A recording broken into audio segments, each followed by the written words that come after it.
Welcome to the WAC Attack Podcast. My name's Curtis. Today I'm here with... My name is Jamie French. And Jamie, what do you do? As of now, I am a 5-time award-winning tattoo artist. And as of right now, you just came back from Tennessee where you won an award for... Yeah, I say as of right now because we're constantly touring and going to different conventions.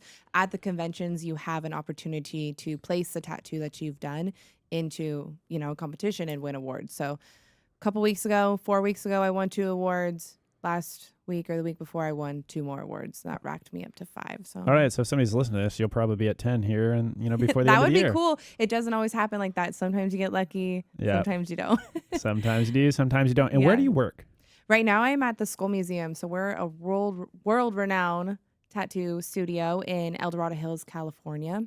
Oh. We were previously in Sacramento. So if that's confusing for you guys, it's because we moved from Sacramento to up by El Dorado Hills. Got it. And what does it take to be a tattoo artist at the Skull Museum?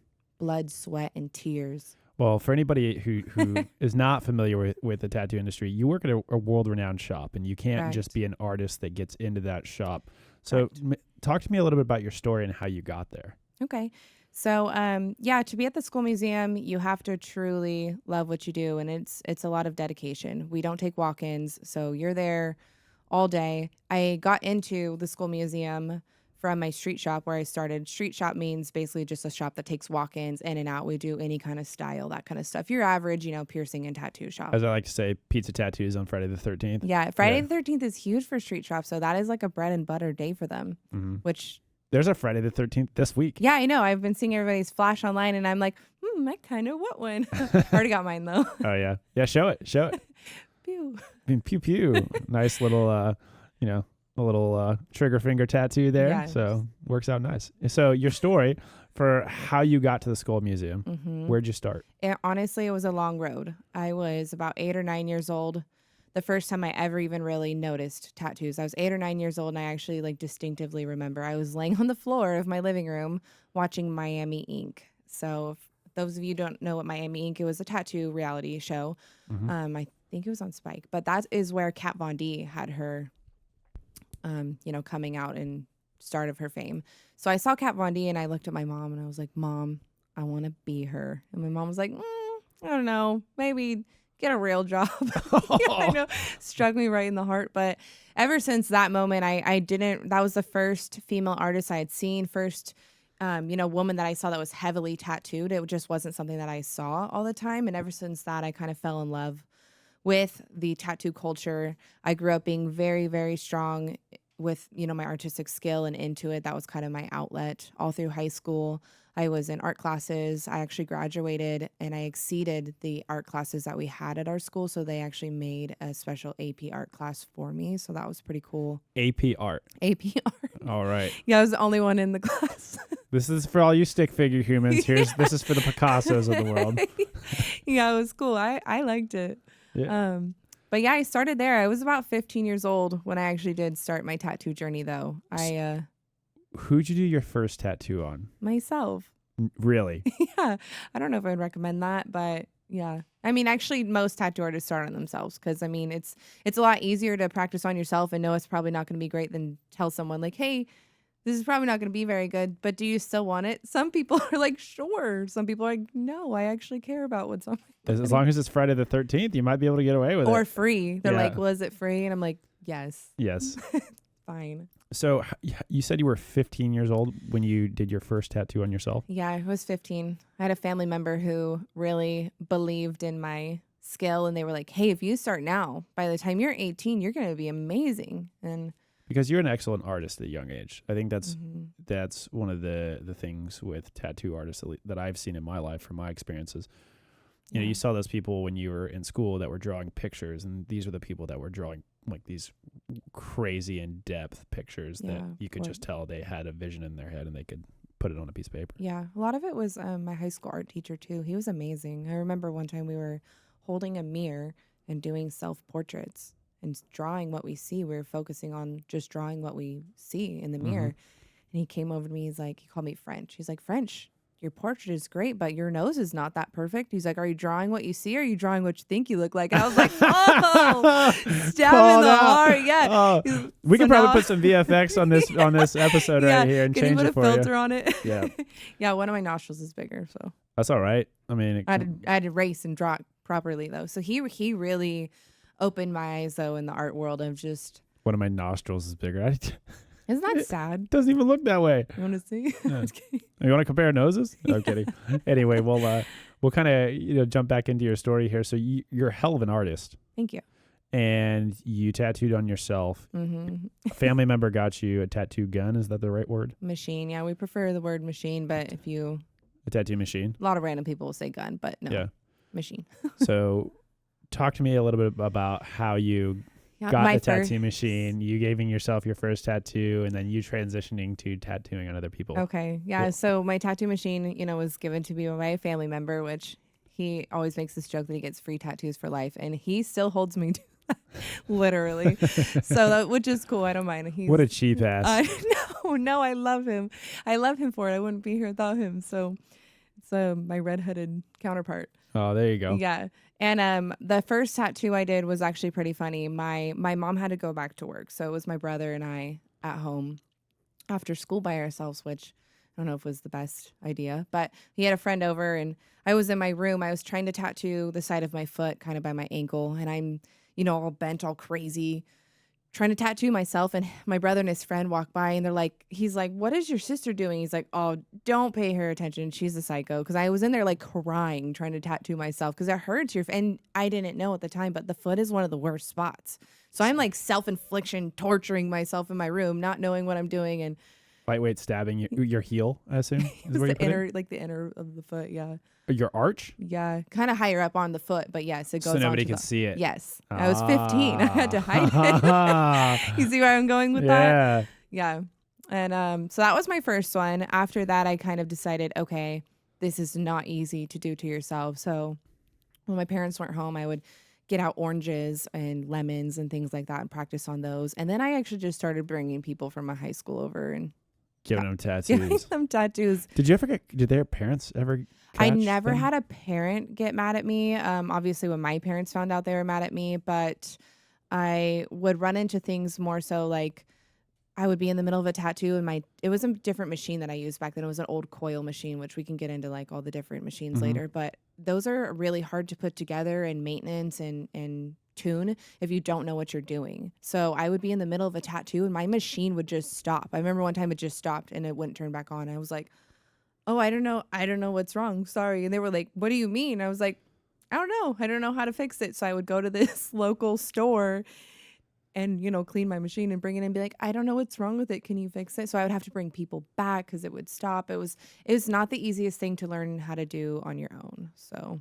And don't you have to be a certain age to get into a tattoo shop? Yeah, hell yeah. Not a tattoo shop, but I would assume it's an equipment store for tattoo shops? Yeah, a supply store. Yeah, I was 15 walking in there and I mean, I won't throw the shop out, but I'm sure they were selling to underage kids all the time because I saw other people in there buying needles and things like that. But yeah, I should not have been in there. Yeah. So you fortunately escaped, jail, some potential issues with, having to have your friends come back for multiple sessions because your equipment wasn't working. I was always really good about being clean too and sterile. So I think that was also a huge thing for me. Right off the bat, I knew I didn't want anything dangerous to happen to anybody. It was more so just early, I don't know what's going on type things, not necessarily It was more the experience, but you knew that there were certain things that you had to do. I didn't want anybody to have, that a traumatic experience or something to go wrong because we were underage. So obviously I didn't want anybody getting infections or things like that. If we were going to do it, I wanted to do it really under the radar and as the correct way as possible. And did you know you wanted this to be your career when you first started? I did. Yeah. I kind of always think back to this moment. And it's happened a couple times. It happened when I first started and I used to hold the tattoo machine. It's electrical circuit, and I used to just feel this kind of, I don't know, pulse through my body. It was almost enlightening. You know what I mean? You felt alive. Yeah. I don't know. Yeah. It was just, something clicked. And I did know that I wanted to do it. It was very hard to get into, and I was, obviously underage when I started. And back then, we didn't have YouTube like we do now, where you can hop on YouTube and learn how to do anything. I was actually going and buying books to try to figure out how to put the machines together, just skin depth, how to stretch the skin, about different colors and inks and things like that. So I was trying to do it all on my own. Fast forward to when you didn't get caught. So your parents didn't find your books. Well, your parents didn't find your I machines. did get caught after I started tattooing like higher up on my legs. Yeah. But I was 17, about to turn 18. I would kind of pick it up, get frustrated because I didn't understand it. And then I would put it down for a couple months, pick it back up when, a friend would be like, hey, give me a tattoo. I'm like, cool. Yeah. Or I would get like the itch to like do something to try it again. Yeah. It was kind of discouraging because I just couldn't figure it out, But you were still an artist in between then, drawing things. Yeah. Yep. Of course. Yes. All of my walls in my room where my dad actually got me paint pen markers and was like, hey, go crazy, draw whatever you want on your walls, which was really cool. My dad's actually really artistic too. So he was always a really big supporter of just me being artistic, but actually the tattoo industry too. He's always wanted me to be in the tattoo industry. It was more so my mom that was like, no, probably don't want you there. Yeah, they are crazy people. We don't want you there. And I assume from some conversations I had with you earlier, it's a very male dominated field, correct? Yeah, it was. It's turning away from that now for sure the last 5-10 years. But it was, back then when I was so fast forward, I turned 18 and I was actually walking into shops asking if they needed an apprentice, which was the only other way I could think of getting into it. And pretty much every shop I would go into was strictly male. And not that really matters, but it's a little intimidating being a tiny little 18-year-old girl walking in there and it's like, heavily tattooed, almost kind of biker looking guys. Yeah, we're the ones like in my area. And I kind of felt like they told me no because I would show them my portfolio and, not to be like, I'm so good or whatever, but I could see the tattoos they were doing and I could see the artwork that I was bringing them to show them that like, hey, I'm an artist and I want to do this. And I almost felt like they were intimidated by me too on an art basis. Like they were grade school T-ball and you were the New York Yankees. Yeah, kind of. Yeah. I mean, I just quoted some Breaking Bad there. Yeah. Okay. And that's not true for every shop. Obviously, there's a million great artists, but my local shops that I was going to, they were definitely more like. So you had a 1-2 combo there. Your art was far better than theirs, but you were a female and you just were basically needing experience with the machine. Yeah. Right? Realistically, I couldn't progress because I couldn't figure out how to do the machine. I've taken the machine apart. I did all the steps, read all the things, put them back together, and sometimes it would work, and then in a couple days something would break, and it was just so much maintenance on those machines and so many little things. So how did you get your first gig as an apprentice? So after I was around 18, 19, I kind of was like, okay, I was discouraged. I'm like, this isn't going to happen. Art is just going to be something that I'm always have to love, but kind of put in my back pocket. I've been working since I was 15. So I've had, a really strong work ethic my whole life. And I kind of started to feel like, okay, I need to get my life in order. I need to, make consistent money. So I actually turned away from the art world and I went to the dental field. All right. And I was in the dental field for about 5-6 years. I was going back to school to be a dental hygienist, actually, when I got my tattoo apprenticeship. My manager, my manager at my dental office was just a good friend of mine too. And we were kind of just talking one day about how I would like to be able to work part-time one day and learn how to tattoo on the side. And he ended up telling me like, oh my gosh, I don't know why I didn't think of this, but I have a childhood friend who's opening a brand new shop in Citrus Heights, and he's a great guy. He's a great family man. It's not a crazy, you're not going to be around drugs and all this crazy stuff. I would never tell you to like stop going to school, but maybe you should go check it out if that's your true. Here's a potential opportunity. See if you want to go walk through the door. Yeah, he's like, your dream job is probably not always going to be there, but school will always be there if you need it. The dental office was not going anywhere. So I ended up going and meeting my mentor. His name is George. He is amazing. And ever since then, I never looked back. I was an apprentice for a year, which is actually a short apprenticeship from like the old school standards. I didn't tattoo for the first 6 months. I just cleaned and did everything under the sun that they asked me to do, or errands and things like that. And so you were the shop janitor for a while. Yeah. They didn't have that nice of a term for it. I was being nice, but you could say what it was. Shop bitch. Okay, there you go. But they kind of haze you. That's kind of part of the tattoo apprenticeship. People even said they went easy on me too because I'm a girl, but that's what they told me. But I didn't feel like it was easy. There was times where I remember one time I was at Target with my mom and my son, and it was like 9:30 at night, and he called me. He's like, "You didn't mop the floor today," and I was like, "No, I thought the other apprentice was gonna do it." He's like, "She's not my apprentice. You're my apprentice. Come back and mop the floor." And I was like, "Oh my God!" I'm like crying in Target. I'm like, "Mom, we gotta go." She's like, "Are you serious?" I'm like, "Yeah, like I'm serious. I'm serious. I have to go mop the floor." Which my son needs to go to bed, and I need to go back to work. yeah, it was kind of late to have him there too. Actually, I don't know if it was even that late. It was probably more like I was gonna say 9:30. Yeah, it probably wasn't that late. It was probably more like, but still, I thought my day was over regardless. You know, it probably wasn't that late, but. Yeah, I had to go put him to bed. And so when did you get to do your first tattoo as an apprentice? I did. Gosh, that was such a crazy experience too. My first tattoo in the shop was at our Christmas party, which was wild because there was about 100 people in the shop and everybody was drinking except for me because I was cleaning and doing the shop janitor work. And shop bitch. Yeah. And my mentor's brother-in-law, who was a little drunk, was like, "I'll get a tattoo from her right now." And I was like, no. And my mentor knew that I didn't want to do it. So he's like, "Oh, you're doing it." Yeah. He's like, "You don't want to? Someone's offering you to let them tattoo you or tattoo them and you don't want to do it." I'm like, "There's too many people in here." No. And he's like, "Perfect. Set up. You're doing it." Pressure's on. Yeah. I was like, "Oh my God, I hate you." You just got pressure cookered for 6 months. So what did you end up giving him a tattoo of? Playing cards, like 2 playing cards. Okay. Which actually... we blame it on him because he was pretty drunk, but he wanted him to read a certain way. Mm-hmm. But when I showed him the design, he approved it. And then when I tattooed it, he's like, "They're backwards. I wanted them the other way." And I'm like, "I showed you the design, the like outline. You saw it on your arm while I was tattooing you. Never said anything."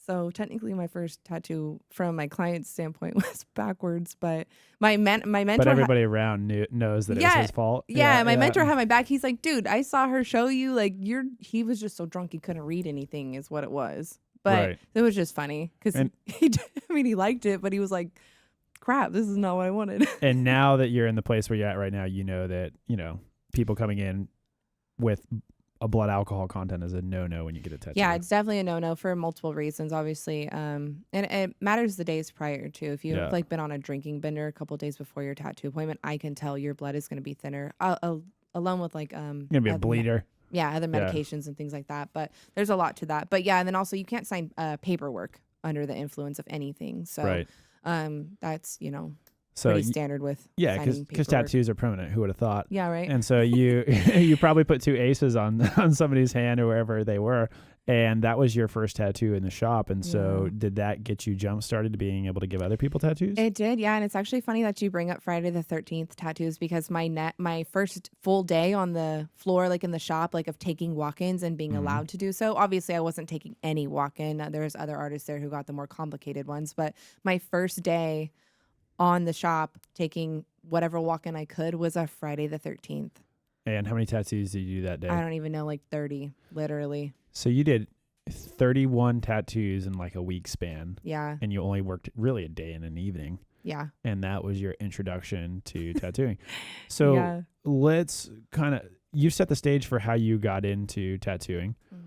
What does the progress look like from this point now that you're an apprentice doing pizza slices and Super Mario, faces and stuff like that? I never got either of those and I'm kind of mad about it. to working at the Skull Museum, because that's a big jump between the types of tattoos you were probably getting and what you had to do to even qualify to even be looked at to be an artist at that shop. Right? Yeah, you're right. Mine is a little bit different than some of the artists there. I had a strong art background, right? So I had a pretty large portfolio of that. When I started tattooing, pretty much once I started learning how to use the machine, which like to mention too, I'm using rotary machines now. So those are a lot different than the coil machines. They're a lot easier to use, way less upkeep and all that fun stuff. So once I figured out how to use the higher quality machines, I kind of took off pretty quickly. I was still doing little things, and if nobody was walking in and wanting a tattoo, me and the other apprentice would practice on each other and just things like that. I was still drawing every day, that kind of fun stuff. But I just started advertising. I started advertising on Facebook, Instagram, and Craigslist, Facebook Marketplace, like just, hey, $80 tattoos, $100 tattoos, just building up my portfolio. I started realizing that I liked doing black and gray a lot. So I started focusing on black and gray realism and just larger scale black and gray pieces. After I had about 3 or 4 of those in my portfolio, I started sending them to the owner of the Skull Museum.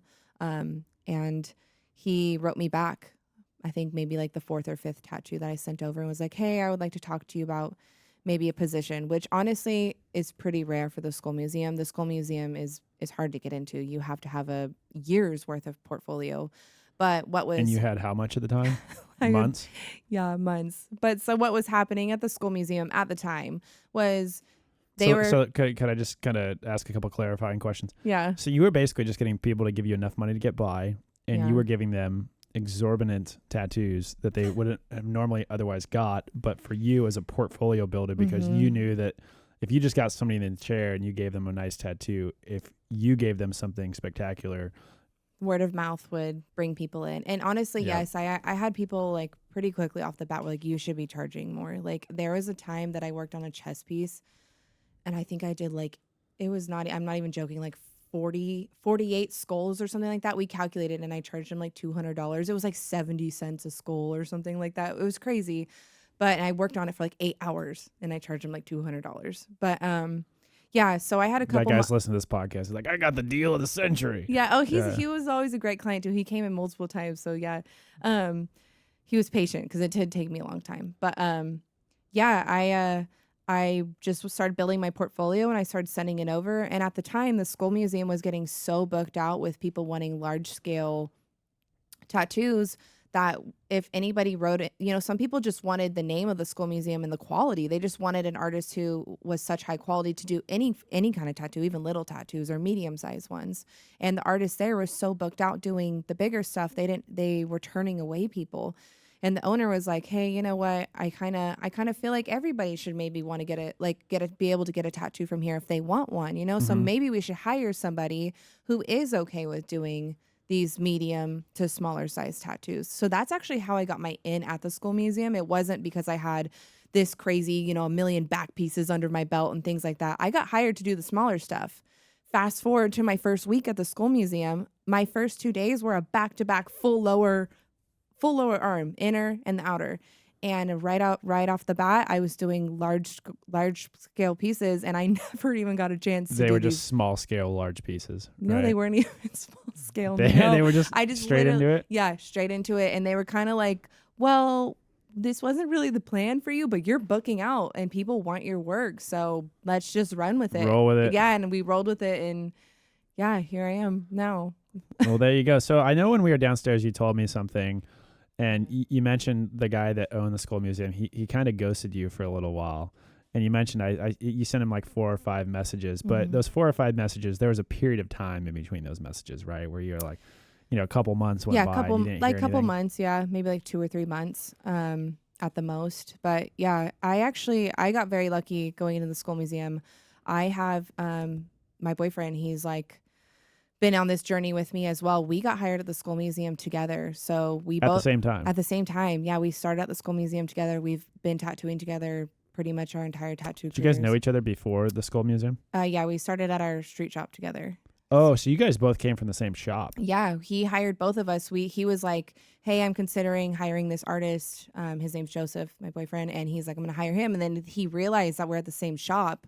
And then he realized that we were together. And he's like, I normally wouldn't do this, but you guys work together and you don't get in any, there's nothing wrong with it. You don't have any problems. We're like, no, like we're like best friends first. You know what I mean? Yeah. And we don't bring anything to work or anything like that. So he actually hired us together and we both hit the ground running at the Skull Museum. He ghosted both of us for a little bit at first, just because he wanted us to build up our portfolio.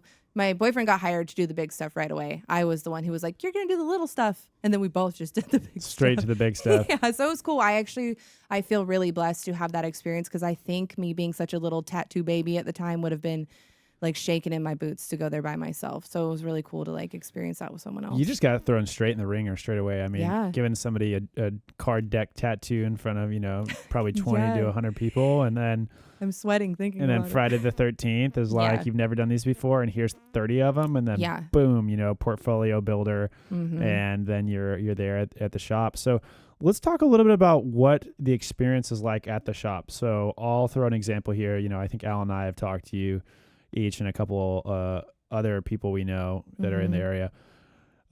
If they wanted to get a tattoo with you, kind of take me through what the process looks like for somebody who, let's just use an example of somebody who wants something like The Rock has. Everybody know. A lot of people know who The Rock is, so I think they'd be familiar. We don't do full body tribal. I know. I'm not full body tribal, but like a full pec and a full sleeve. Yeah. Okay, you mean placement. Yeah.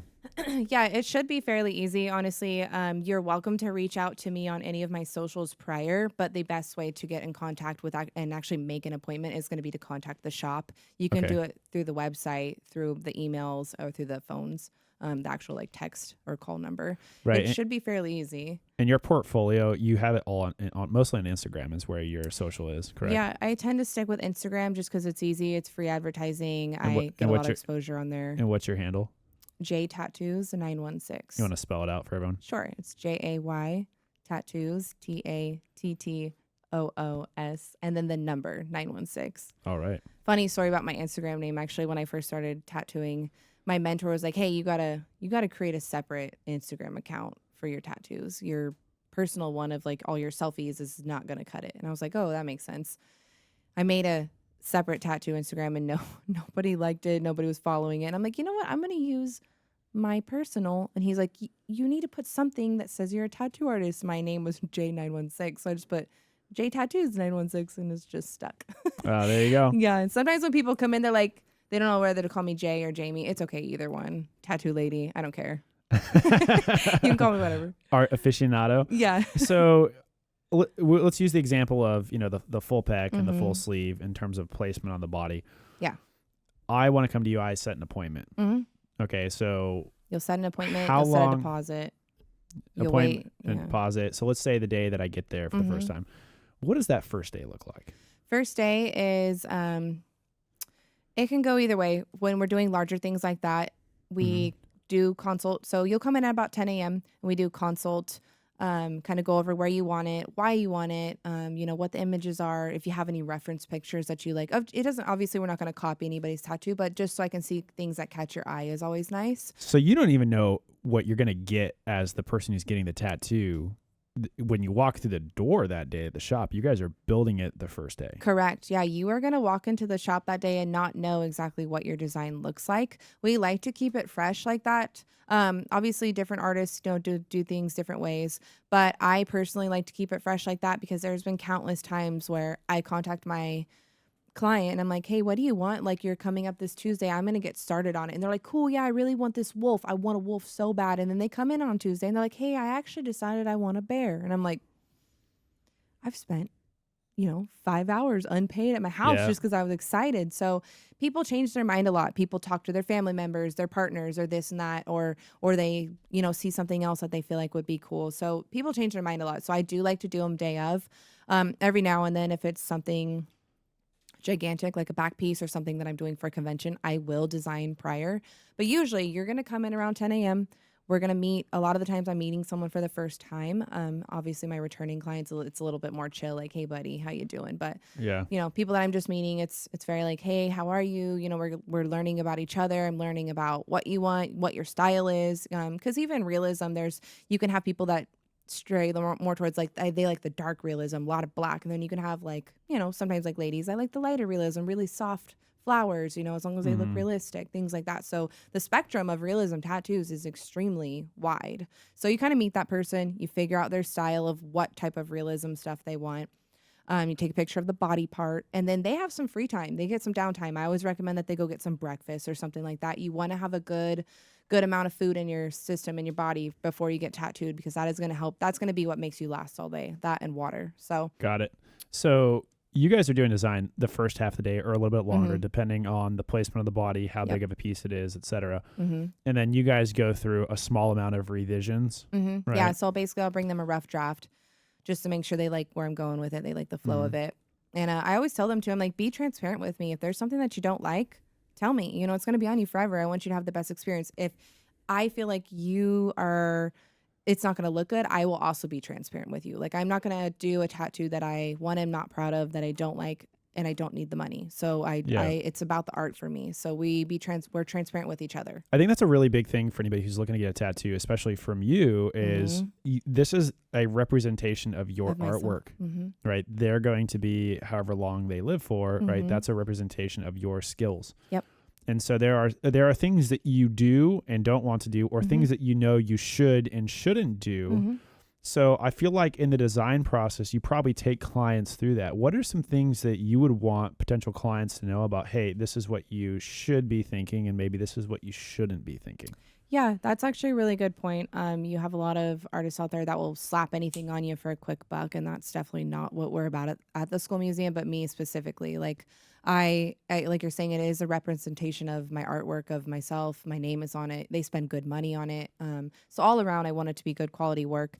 There's definitely some things that I don't enjoy doing, and I am actually pretty open. I'm one of the artists of the shop that is pretty open. I'll actually even do color, even though we're a black and gray specialty shop, but I like doing color. It's more so as long as you're okay with it being transferred into realistic style. Like, a pretty easy one to throw out there is traditional Japanese. I am not a traditional Japanese artist. I don't draw traditional Japanese pieces, but if you like traditional Japanese and you're okay with it being more realistic, I can do that. I can transfer it into my like a hybrid. Yeah, exactly. Yeah. I'm okay with doing that. I'm pretty much actually okay with doing almost any style as long as it's in my style. You know, it's your touch. Right? But if you're like coming in and it has to be exactly like this, and you know, I want it to be just like the reference or this and that, like that's going to be a no for me. Or tribal. I don't do tribal. A big one that a lot of people get is like Polynesian tribal. That's typically drawn on with a Sharpie by someone who specializes in that. So that's also something that I don't do. It's very geometric. Yeah. Yeah.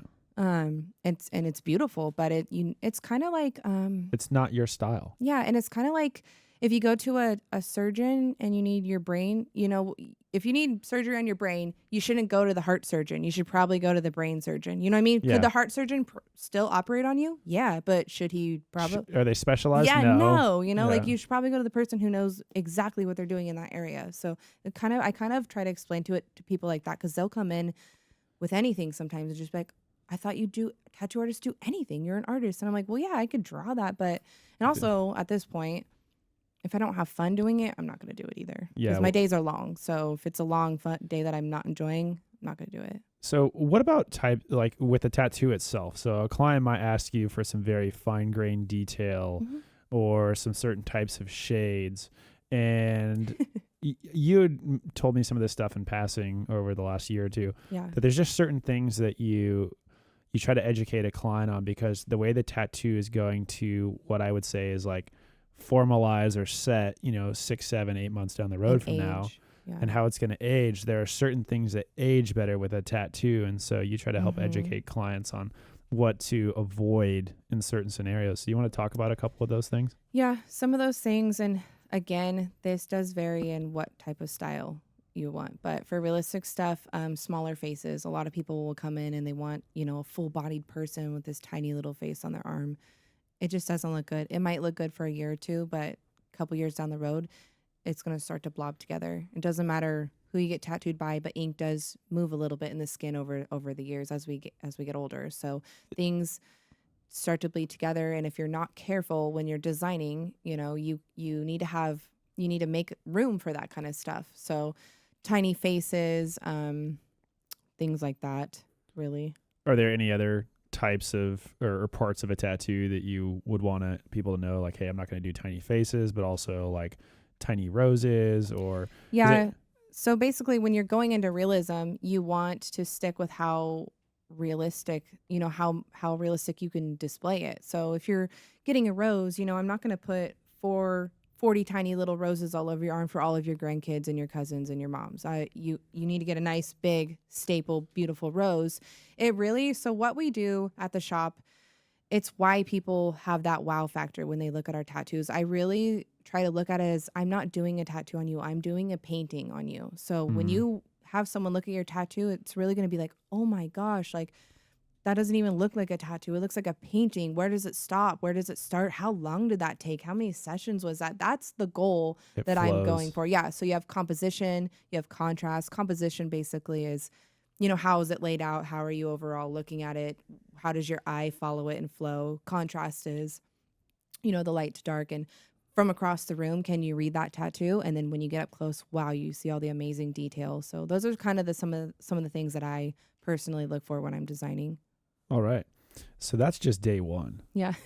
Sounds so intense. So you start the tattoo process with them on day one. Is it a 1 day thing and then they come back the next day, or they come back the next 3 days? Do they have to wait some time? What does the second, the third day, and the fourth day potentially start looking like? That varies. A lot of the times people come in for one session and we get that piece done today, or for a good example, for men, sometimes they have bigger upper arms. So sometimes an outer arm, the upper half, takes me 2 sessions or a session and a half. I try to let people know if I think it's going to be more than one session once I'm done with the design. So I'll come and show you the design and be like, hey man, just based off your body size and the detail of this piece, this upper arm is probably going to take us a session and a half. I just want you to be aware of that. So then I'll try to finish the tattoo in a way that isn't so unfinished looking for them, or I'll just do half of it and leave the other half for next time. Sometimes I have to send people with just some line work. It almost looks like kind of like a coloring book or something. Yep. And hey, we're gonna finish that part next time. It truly varies for me depending on the design. But do you get people that sit in the chair for multiple days on end? Yeah. The average, I'd say, would be 2 days. We call them a back to back. So you come one day and then you come the next day. That's probably one of the better ways to do it because things just flow. Everything's fresh. You're like in the moment, and the design is done at the same time. The artist is there. You're there. It's like, no. It's a very intimate thing. Yeah. Tattooing is actually very spiritual. It's one of the oldest art forms. I would imagine that there's a level of trust and intimacy and like you're just, well, one, if you're in the chair, you're just extremely vulnerable too, right? Yeah, you're trusting that person with your body. You're permanently marking your body. So that is why it's important to, one, trust your tattoo artist, but also feel comfortable next to them. You have to sit next to this person for 6, 7, 8 hours, multiple times. I feel like that there's just a lot of testament too with like, you're not just going to tattoo anyone and you're not just going to give anyone a tattoo that they want because because you do this for many of people, that this is a piece of art. And you want the Sistine Chapel to look like it does right now 10 years from now. And so there's a lot of benefit from working with an artist who has a lot of depth and skill set and knowledge like you or anybody else at the Skull Museum. So, they're there for 2 days. They've got, let's just say, part of their whole body part done. Let's just say you've got the outer part of their upper arm and the inner part of their upper arm done. How quickly can they come back and get their third, fourth, and fifth sessions to finish up the full sleeve? If you're not doing multiple days in a row, you need to wait 3 weeks. 3 weeks is like a good heal time. Why is that? You need your skin to heal. The skin goes through phases when it's healing. It kind of almost reacts to like burning. Like if you were to burn a couple layers of your skin off, it goes through some weird looking phases. And anybody that has been tattooed can kind of testify to this. Say they sometimes look strange. It gets like shiny. They shouldn't get really scabby, but there might be some parts that, look a little scabby or like thick, and then your skin starts to peel. You have the day afterward that's kind of gooey, and you're following a very like strict washing regimen. And 3 weeks to pretty much where you're back to normal. 1 week you should be healed. 2 weeks you should be feeling pretty much back to normal. 3 weeks is where I feel comfortable tattooing up next to it, or if we're tattooing, like adding on to the same piece if anything needs touch-ups, things like that. Right, because the skin is back to its original state or near original state. Yeah. When you got to give the tattoo again. There's probably some education that you have to work with clients on, or some things that as an artist, where you, like the way the skin heals as well influences the way you also design and implement the tattoo. Yeah, body part affects that too. The color of someone's skin, you tattoo differently depending on, the tone of their skin too. That all plays a huge part of it. And when you're designing, you want to keep all those things in mind so that they are getting the best the best tattoo for that body part for them specifically, all that fun stuff. People come in and they like to do their hands a lot, but fingertips and things like that, they don't always heal very great. So you got to also give people realistic expectations too. Yeah. And I know another thing too that's that I've kind of heard about. I don't have any tattoos, but I've heard it is about like the numbing cream. Yeah. And I know that can play a part into how well the tattoo looks or heals and stuff like that as well. Yeah, there's kind of like a big love-hate war going on with numbing creams right now, and God, I want to love it because tell us about it. Who doesn't want to not feel? It's painful. Tattoos are painful. Like no way around it. There's parts of the body that hurts less, but tattoos are painful. So a huge market in the tattoo industry right now is numbing cream. And with that being said, there's hundreds of different brands. Now, I will say, and I've actually used them on myself too when I've got tattooed, because I'm not going to lie, I have some pretty painful spots tattooed where I was dying. I was like, I need some numbing spray or cream. The thing that they're finding, and there's a lot of science, and stuff backing this. I won't get too crazy into it, but basically it's making people heal bad. So your body is absorbing the numbing cream and your pores are getting all filled with all this cream or spray or whatever it is, and we're not able to saturate the ink as smoothly. Yes, because it's changing the consistency of your skin. Your pores because you want your pores to be as natural as possible while you're trying to pack ink into them. It's like trying to paint a wet wall. The paint's not going to stick to the wall. I've never done that, but no. Sure. Well, I'm just saying, like, imagine if you're trying to paint the exterior of a house when it was raining outside. It's not going to work well. And what I kind of, just in my head, I'm thinking skin, lubrication, and then the needle that has the ink that's going through the skin. What's happening is the lubrication's actually encompassing and surrounding the ink, and then you're not getting the ink in the right places. And the ingredients of the numbing cream, like there's different ones, Vaseline, lidocaine, all the different things. They do different things to the actual, like, the skin. Yeah, one the underneath the I can't remember what they're called. Oh my God, I had it in my brain and then I just lost it. But basically, you're talking about the skin tone.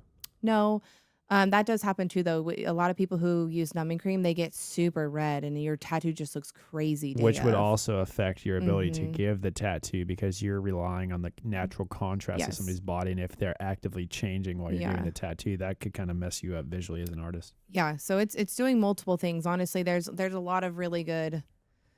So if you can rough it out, rough it out. Yes. Yeah. If you can rough it out. And I'm not going to lie, I have had some people use numbing creams that were totally fine. It's usually on the higher end, like medical grade. I've noticed that people who are like, hey, my sister does, permanent makeup and blah, blah, blah, or something like that. And they have like a really high end numbing cream that's actually medical grade. I've noticed that those people seem to be okay. It's the ones that are like, hey, I got this off Amazon. It was only $20. Like, and then they have a red rash. It's all Mick, baby, made in China. Yeah. And I've also, in my like readings and watching different videos on this, I found that a lot of color artists are affected by this, I think, a little bit more, because it's so much more packing into like saturation in the skin and different color tones. And there was one guy specifically, I can't remember what his name was, but he was showing a tattoo that he did on some guys. I think it was his chest. It was a large scale color piece, but he was showing this side of the tattoo we did, it's all the same colors as this side, but this side we used numbing cream and this side we didn't. It's all the same color, all the same tone, but this side healed like a really big amount lighter. I can't even think of the word right now, but like way lighter. The contrast was lighter. Yes. Yeah. And they were the same inks. So realistically, they should have healed the same, but he was saying how. I think that has to do with kind of what I was thinking. And I don't know if this is it or not, but this is just my engineer brain. The ink, you weren't able to get all the ink off of the needle into the skin because you essentially have a shield around the needle, because the needle's got to go through the numbing cream before it goes into the skin. Your body's trying to absorb 500 different things, and then you have like the ointments I'm wiping on you, the things I'm spraying on you, and it's just overload, I think, for your skin. And so go to the tattoo shop with a mouthpiece in and rough it out. Yeah, I see people bite their shirts. There's people who just kind of clench. There's people who cry. Are there certain things, like, for people who haven't gotten a tattoo yet, are there certain things that they can do to kind of naturally reduce the pain, or things that make the pain worse, maybe? I don't know about necessarily reducing the pain, but helping you withstand it. Yes. Like I was saying, eating a good good breakfast or whatever time of the day you're going to go get your tattoo, drinking water for a couple days prior, getting good sleep, staying out of the sun a couple days prior, not drinking hard alcohol and things like that a couple days prior is going to help you. So I think in like setting the stage here, we had talked about, hey, a lot of people do back-to-back sessions and then you wait a period of about 3 or so weeks. They come back and let's just say they do another back-to-back. They're going to repeat that cycle until they've finished said piece of work on whatever placement it is on the body. Yeah. To the point that Matt was talking about, people's preparation, how can they prepare to get a tattoo? What do they need to start thinking of a week before the tattoo, 3 days before the tattoo, the night of getting the tattoo, and then the day of? Yeah, definitely. Kind of what I was saying, just about like eating well, getting rest, getting sleep, getting water, but also like as far as like getting your design, you have reference pictures. So go and look all over the internet as far as like things that you like, things that catch your eye. Obviously, we're not going to recreate someone's tattoo from the internet, or we're not going to copy. But we'll recreate something like that. So having things like that in order. I would say comfy clothes. I've seen people come in and like just be dressed up, and I'm like, why? Don't wear white. Don't wear things that you don't want to possibly get ink on. Don't come in high heels, or be. You'd be surprised. Don't be hoochie. Yeah, you'd be surprised. But come comfy. I've seen people bring blankets, pillows, snacks. You'll see all the tattoo veterans like in there with a shopping bag because they went and got Gatorades, they got beef jerky. People a lot of times will bring candy or soda, even if they normally don't eat that kind of stuff. But for the sugar, keeping your blood sugar up is really important throughout the day. Obviously, it doesn't have to be candy or soda, but anything that will do that, just things to snack on. It sounds a lot, easier said than done, but getting your mind focused on something else other than being tattooed while you're being tattooed is huge. I've noticed, and just from being tattooed myself, I've noticed that if I just sit there and listen to music, sometimes it's hard to still separate myself from it. I'm still like, I can feel every inch of this tattoo and it's painful. I've noticed that the people who are reading something or watching something on their phone that they have to like follow along with have an easier time because it's like their mind is distracted. So that varies person to person, but that is like my go-to is like to watch something or whatever. I'm like, by the end when I'm just ready to be done, and then I'm like crying listening to music. But the first half I'm like, this show is so funny, even though my arm hurts. Yeah.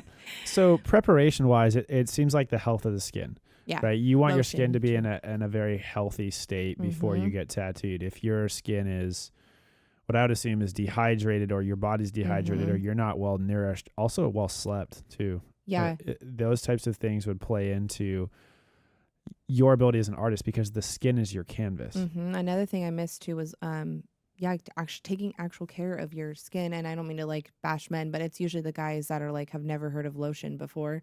And I can tell the difference. It's, again, it's not just men, but. Do you have any products you recommend? Tattoo Lovers Care. Tattoo Lovers Care is a entire line of aftercare products. What about pre-care? Pre-care too. Yeah, they have lotions. They have all kind of stuff. Honestly, there's tons of them out there. And even just regular lotion. I'm kind of a hippie. I rub like coconut oil and stuff. Coconut. Like yeah. I'm a hippie too, but you wouldn't know it. But yeah, coconut oil is a big one. Yeah, so I can tell the difference. Stains your sheets, folks, though. So yeah, and so don't put it on and get in bed. But I can tell the difference when somebody moisturizes their skin often. The needle glides across your skin like almost like butter. You know what I mean? Very smooth. Yeah. And then someone who doesn't moisturize their skin often, it's like sandpapery. It's like I almost feel like. In my head, I compare it to like gliding across butter or gliding across sandpaper. I can feel the difference of the resistance of the needle in your skin when I'm like, oh my God. Or like you've worked in the sun for the last 20 years and your skin is very just, leathery. Yeah, sun damage. So that plays a big effect too in how your tattoos are going to heal and things like that too. You have to be realistic. If you have 40 years of construction on your hands, coming and getting a portrait on your hand is going to be doable, but a little risky. You want to make sure you're really following the aftercare protocol and then being mindful of it after it's healed, of how you're taking care of it and sun exposure, things like that. I have clients who are welders, and they get burns all over them all the time. So, they buy the protective equipment and the gear to cover their tattoos. You have to, like, if you're going to come spend money on your ink. It's an investment. Yeah, take care of it afterwards. Yeah. So that the preparation, that's rinse and repeat every time you get in the chair. Yeah. Is there anything that these folks can do on those back-to-back days? So like after they've been in the chair for one day and they're going to come back tomorrow, is it basically just the same thing, or is it honestly is. The biggest thing other than eating and sleep and water, proper nutrition, is icing your tattoo. So especially if you're going to come back for a back-to-back, but even if you just come in for one day and then you're going to come in a couple months or whatever, a couple weeks, icing your tattoo is something fairly new for me. I've been doing it, having my clients do it for about the past year, maybe year and a half. I don't know about other tattoo artists. Everybody at the shop is kind of different, but icing your tattoo that night. So it doesn't matter if you ice for an hour or 6 hours, but the longer you do it, the better you'll heal, the better you'll feel. I actually learned that from a client. She flew in from Texas. She was a doctor she worked the ER. And shout out Texas. Yeah, in a hospital in Texas. And once she did 4 days back to back, and every day she came in, she looked. That's she back to back to back to back. Yeah, yeah, there we go. Well, she looked healed, and I was like, how do you look healed? Like, how is your skin not red? Because after I get a tattoo, I'm so pale. I get red. I look like I got beat up. Yeah, I look like I got beat up. So, and she was too, though. So I'm like, how do you look healed right now? How are you not red? How are you not like just dying right now? Because she got very painful spots done, and she was like, used to be a dermatologist. No, she's like, I ice my tattoos at night, and I was like, what? This is the first time I had heard it. Nobody had ever said that to me. And she's like, yeah, I ice my tattoos. And of course she went through her like doctor feel of why it's good. But I've had clients do that ever since. And I actually do it myself the night that you get home, so you got your arm and you're going to be wrapped up in plastic, saran wrap, whatever it is. And, you ice your tattoo just with a Ziploc bag. You don't need to put a towel or anything in between it. You ice. You can do as little as 30 minutes to an hour. You can go. She said she sleeps with ice on her tattoo the entire night. And now I've done that for probably my own personal last 3 or 4 appointments, and it makes a huge difference. So that's actually something that I haven't mentioned yet. Icing your tattoo is really important. We need to get you like a small YouTube series on a channel that you own where you just basically go through, this is what it's like these are the things that I want you to do before you come in. Yeah. Okay, this is your protocol. This is like your pre-initial consultation protocol. This is your night one or your back-to-back protocol, and you just have that in place. And this is like your post-tattoo. I send it to them almost like a little series for my clients. Yeah, I mean, that'd be smart. Yeah, then you There's don't artists that do that. Mm-hmm. There's millions of. Actually, I had a client come in the other day, and I thought this was kind of cool. Nobody's ever said this. He was like, I was watching videos on how to be a good client. They have videos on how to make sure that you're being a good tattoo client, and I was like, that's really cool. Like, there's so much feeder work. Like this podcast is a feeder work for you to just allow people to understand like what does the process look like. Yeah, definitely. And then those YouTube videos could help with, going into specific detail around each of these subjects, because really preparation, like people in my head right now, it's just like, you are the canvas, prepare the canvas. It's no different than anything else you do. Yeah. Well, it's just prepare and execute, right? You're doing the execution of the tattoo, right? Yeah. Let's be very clear about what that is. Game of Thrones. But, they're doing the prepreparation to basally get in the chair and then allow somebody to be very vulnerable and let somebody put a tattoo on you. Yeah, it's a teamwork thing. I always tell people it's 50-50, me and 50 and you're the other half, because it's not just prior to, it's also after. Your aftercare makes a huge difference too. So there's a couple of tattoos you've done recently that are on your Instagram page that I think are just really damn cool. You have the I look at them all the time. You have the female with the wolf head. Oh yeah, that is one of my favorites that you've done thus far. Thank you. These are really J Tattoos 916, JAY, and then Tattoos 916, and you have basically your portfolio on there. And do you show? I don't think you show any progress. I think you just show finished. Is that correct? Yeah. I'm not gonna lie. I get a little bit lazy about that, but there's definitely some more aspects of the day and creating the tattoos that I could show. I show a lot of that on my story. So they, of course, disappear within 24 hours. But I like to show, hey, this is, the stencil on the arm or whatever. And then this is like halfway through. And then usually I'll post the final YouTube video. Yeah. Right, there you go. We'll put all this stuff together. These are the phases. Yeah. Yeah. It actually, when people come in for their first tattoo, I get a lot of people that it's their first tattoo, which is super exciting for me because one, they're getting a good first tattoo. Yeah. I wish my first tattoo was this cool or good, but also they're getting a good experience because they're coming to a shop that actually cares about them and then they're getting just a quality product. And I feel like I explain things really well. Straight to the top, baby. Just, yeah. Don't Friday the 13th it.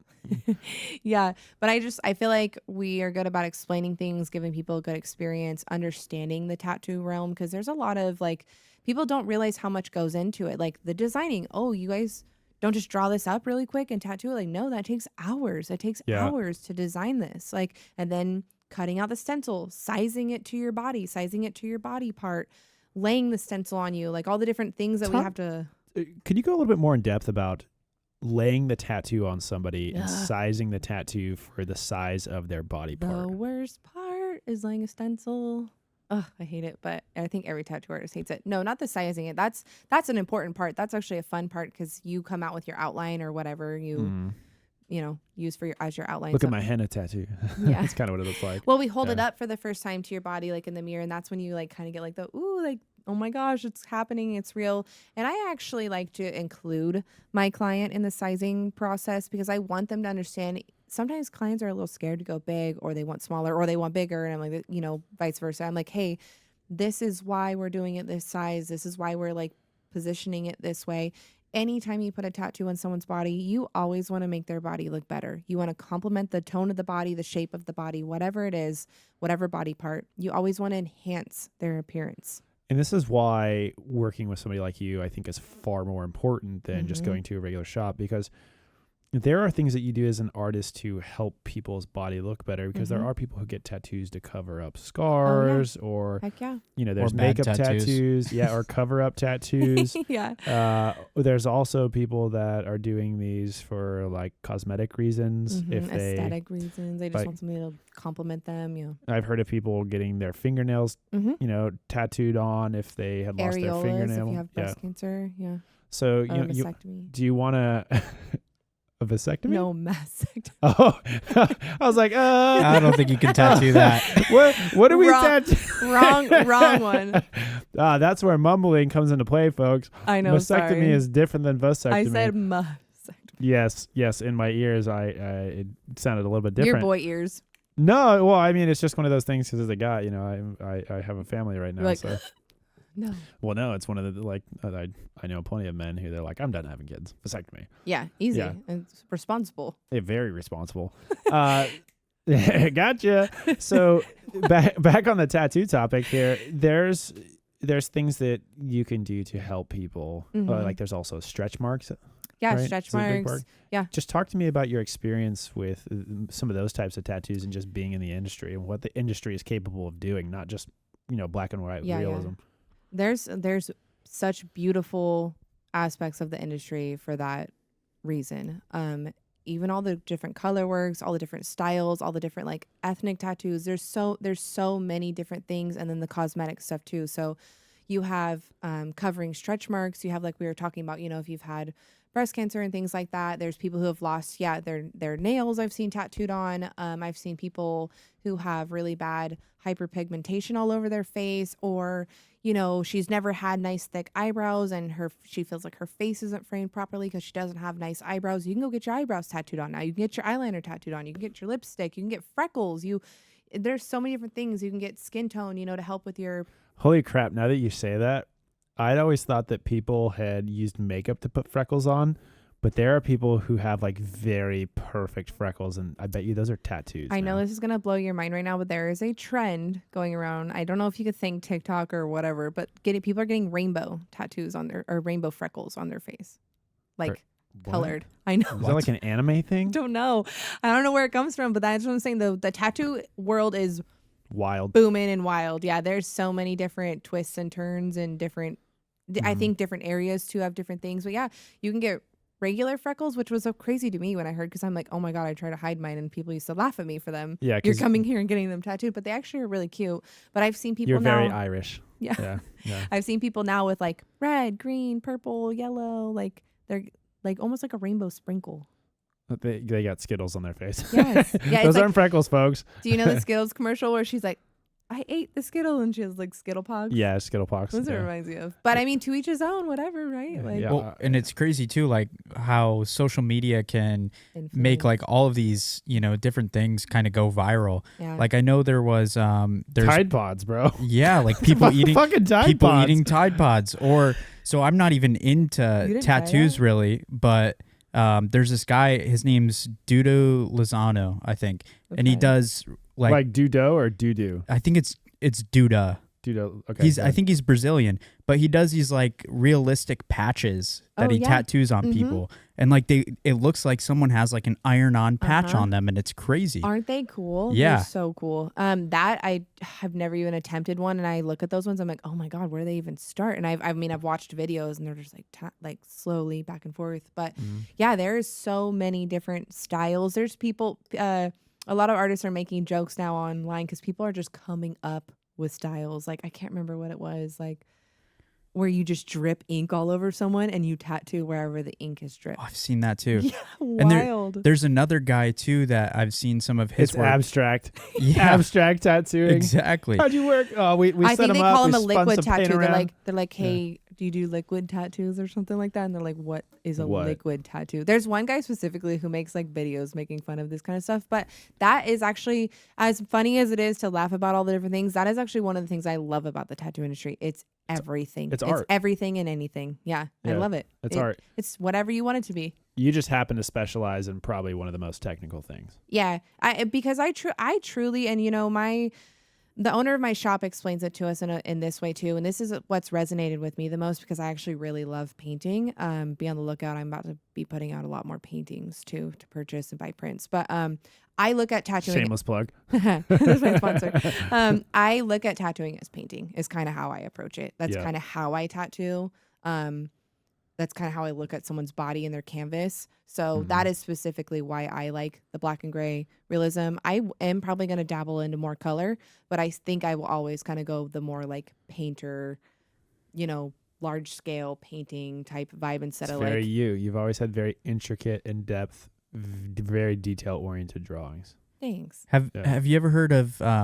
There's another tattoo artist that I've seen some of his work. I think his name's Alexei Mashkow. He does photorealism, but with like graffiti on the people's faces. Super cool, huh? Like stuff like I don't have, like I said, I don't have any tattoos, but like I know who some of these artists are just because of social media. Yeah, and like they're huge. the actual art itself is really cool. Like this guy will, tattoo a photorealism tattoo of Elon Musk and then put like graffiti all over his face and like paint dripping out of his eyes and like stuff like that. It's pretty cool to be able to see because before you'd only see that if you went into their shop and saw their portfolio book. Yeah, that is the beautiful part about social media, which is why I rely a lot on it and try to utilize it as much as I can. I'm actually, kind of lazy when it comes to it too, but that is the beautiful part about social media is you can see tattoo artists from all over the world now. And you get people that fly in from all over the place to get tattoos from you, which to me is just absolutely wild because that just speaks to your abilities as an artist. Like they can't find somebody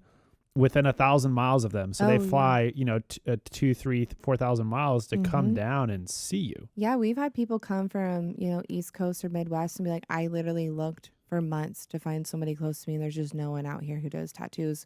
Yeah. On the flip side too, we have artists come from all over the world too. A lot of the European artists and things like that are on a whole different level of their design concept. Kind of what you're talking about is amazing. We just had, a world-renowned artist from, I believe he's from Russia, like last month, and he's just amazing to watch him tattoo. Did he basically just tattoo in the shop? On yeah, like we call it guest spotting. So that's something that tattoo artists can do, which is really fun because it allows you to be able to travel. So you find a shop that is willing to advertise you, or you just already have clients that live out in that area and you can book yourself or whatever, however it works. But yeah, you can travel around. We've had people from Italy, the Philippines, Russia, Germany. All over, our country. It's been coming really in and getting tattoos. Yeah, it's been really cool. I've actually built up such a big clientele in the San Diego area just from going down the conventions down there. I have a shop down there lined up to guest spot, which is going to be cool. So then I'm going to be building clientele down in Southern California too. You could line up, a couple of people to go and do some sessions. I would assume you'd probably guest spot 3 or 4 times to get these people all situated, get them back to backs if they can take it. Yeah. Come back 3 weeks later, get them another set, and then finish them out. Yeah, it kind of depends. We've really talked quite a bit about how you got into tattooing, the Skull Museum, what you should expect if you want to get a tattoo, why you're different as an artist, and how you're helping people have a portrait that's going to look good long term. If somebody wanted to become a tattoo artist, what's different now in the industry versus when you were coming up in the industry? Well, I am, still considered a newer tattoo artist. But one is the apprenticeships are kind of out the window for a lot of people. There's a lot of people who are just self-taught, which isn't a bad thing. There's a lot of really great artists that are self-taught. But what is happening is just, I feel like the respect level for the tattoo industry is different. You have a lot of people talking on social media how basically anybody can buy a rotary machine now, plug it in and go. And you have a lot of these people just doing almost like doodle tattoos, kind of what you're talking about, like I just want like my daughter's doodle on a piece of paper. I don't want that on my body. and just people not learning the ropes or respecting, what it took all the rest of the tattoo industry to get to this point. Or J Tattoos 916. Just go look at that and then look at what your child brings home from kindergarten. That's the tattoo difference. Yeah, well, and it's just I don't know, people are getting a lot of like clout and, becoming Insta famous and things like that for doing these like silly tattoos. But then you have people who are like, oh my God, I don't want to pay that for these big, realistic, beautiful tattoos. But because the industry is flooded with these people who are just doing like little scratcher tattoos and things knockoff like shit. Yeah. I'm really glad that you brought up price because we have not talked about price. And I want this to be evergreen for you. So let's not put dollar amounts to anything. But when people pay, it's my understanding that they're paying per day. Yeah, they're paying a flat rate. And, when you're paying a tattoo artist, you're paying for their experience, their time, everything it's taken for them and all the years and hours that they didn't get paid for tattoos. And then now you're paying for me specifically as a flat day rate. So you're paying to have me basically from 10 a.m. till about 6, 7 p.m. Yep. And I work super hard for you in that amount of time. I am actually there to work for you. You know what I mean? Like I am here for you. So I dedicate my entire day, my ears, everything to listening to you, why you're there, why do you want this, all that kind of fun stuff. And then my job is just to give you the best piece of art that I can give you and educate you too on why we're doing things this way, why this isn't going to work, or kind of like I was saying, just being transparent. But yeah, it's a flat day rate. It's an investment. And, it is, yeah. And I really view it as, I figured like it's 2023 right now. If I wanted to get a 3/4 sleeve, I figured I'm paying probably around 10 grand plus or minus a little bit of money for being in somebody's chair for, 3 to 5 days. Yeah, it depends on the size of the person too. There's every artist is kind of different. If you're a smaller person and I can get more done on you than maybe a different size person, I'll try. I don't always just cut off because I'm like, all right, this is it, we're done. Like it depends, you know what I mean? If the quality goes down, I feel like you're like, hey, this has got to go to the next day. Exactly. Or you're just burnt or whatever. Or the person, sometimes the clients can't take more either. They tap out. It's called tapping out. But doesn't happen a lot, but at my shop, but most people are in there to like get as much done. Pound it out and get back on a plane. And I really try to be as appreciative and, grateful for the people that are coming in. Cause I have every walk of life come in. I have young 18-year-olds who have been saving their work money, their tips or whatever for 6 months to come see me. I have business owners who come in. I have everything, like every kind of person, every financial situation. So I like pour my heart into your piece, like, like you've been saving for this tattoo for the last 4 years of your life, regardless of if it was easy for you to spend or not, you know? So. No, I wholeheartedly agree. I just know, the bigger you are, I'm not a small dude. You're spending, I'm in that chair for probably 5 days. Yes. Yeah. And again, it depends on the style that you want to. There's different styles that you can knock out a little bit faster, maybe wouldn't or whatever. And then there's just artists. Not Polynesian. Yeah, there's artists that are slower. Some artists are faster. I think I've kind of fallen more on the quicker end, but still with quality. There's some things that I just can't slow down to do. You know what I mean? I'm pretty efficient at like we call packing black, saturating full black. I don't understand how people do it so slow sometimes, like I see on the internet. So I feel like when you come see me, you get a large tattoo. If that's what you're looking for, I mean, obviously if you want a medium sized or whatever, I will do that size for you too. But you're getting you're getting your money's worth, you know? So technology wise, there's been a lot of change between like the early 2000s, 2010 and where we're at right now, 2023. Yeah. You had mentioned earlier in the podcast, hey, I would tattoo on oranges. I'd tattoo on the bottom of my foot so my parents couldn't see it. Yeah. You know, I had this old rotary machine. There's fake skin now. There's fake skin. There was fake skin back there too. It was a little bit harder to acquire because you couldn't just hop on the internet and order anything you wanted. What about molds? Do they have like arm molds or torso molds? Yeah. They call them the biggest. I mean, they have different companies too, but the biggest one is called a pound of flesh, and they have everything from like legs to heads to, you know, funny looking little dolls or anything. Like I saw someone with a guinea pig that obviously isn't real, but it's in the shape of a guinea pig. And it mimics the texture of the skin? Enough to where if you're first starting, you can figure out how to hold your machine and learn how to use it and shade and all that fun stuff. But no, it's not going to be... Just without somebody twitching on you. Yeah, they exactly. Don't move and scream. They don't move and scream. And you don't have to stretch skin. So stretching skin is a huge thing for while you're tattooing. You know, while you are tattooing someone, obviously you can't stretch the skin of something that's plastic. So that's a huge thing. So I have a question. We'll save it for later though, because I want to finish up on the topic for people who would like to, you know, continue to get in as an artist in the industry.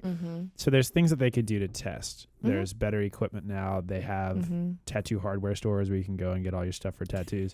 Yeah, tattoo hardware. Is there any advice that you would give these people, like, hey, focus on your art first, or that you know, is the be the biggest student in the game to learn the industry? Like, what do you think is some advice that you would have wanted to hear when you were starting out? Yeah, and just from watching other friends of mine that I've seen like kind of not progress and stuff too, I've had a really good like mix. Yeah, I've got to see people grow, not grow. I've learned myself, you know, been discouraged, got back into it. The main thing is, be an artist, be a true artist, and always look at it from the art point of view. You are not here because of the money. If you're here for the money, people are going to tell in your work ethic or just the quality or whatever. You want to be art driven. You know, you don't want to get like I feel like a lot of people get in the tattoo industry because they feel like it's a good way to make money. Like, cool, yeah, but it's almost insulting to all of us who are in here like crying over our pieces if we feel like they weren't as good as we wanted them to be. Because they're permanent. Yeah. Like, you don't get to go unfuck this stuff. Yeah, if I had a bad day, if I, you know, shaded the leaf a little bit too dark or something, I'm crying. Not like, woohoo, I made my money for the day. Like, no, I'm like crying because I didn't feel like the little leaf was proficient or whatever. So the biggest thing that I could give you if you want to be in the tattoo industry is to be an artist. If you do not have a strong art portfolio, if you haven't been drawing for years, if you have never drawn before, things like that, that's fine. But you need to start doing those things before you start tattooing. You know, not saying that you can't learn a new hobby and fall in love with it if you never have before, but you need to be doing that for a good amount of time before you pick up a tattoo machine. Right, because the tattoo machine is just another flavor of your utensil to create something on a piece of paper. Yeah, and for me, it is sacred. You are permanently marking somebody. If you don't understand the value of it and don't appreciate it and don't truly love it, you shouldn't be doing it. I feel like that's the first thing you would have told your younger self.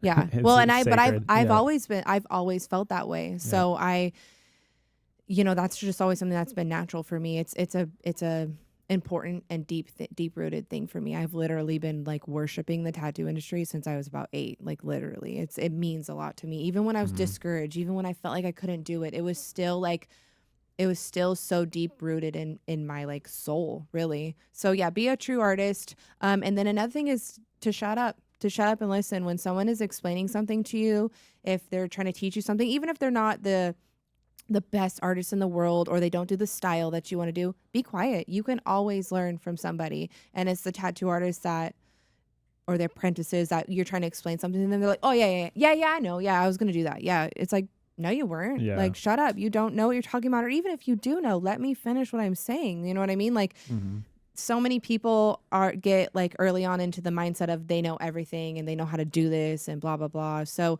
yeah, be quiet, be observant, be respectful, be a true artist, and realize that you're going to have to truly dedicate yourself to the craft. You know what I mean? If you're only going to put in one or 2 days a week of effort, you're not going to grow.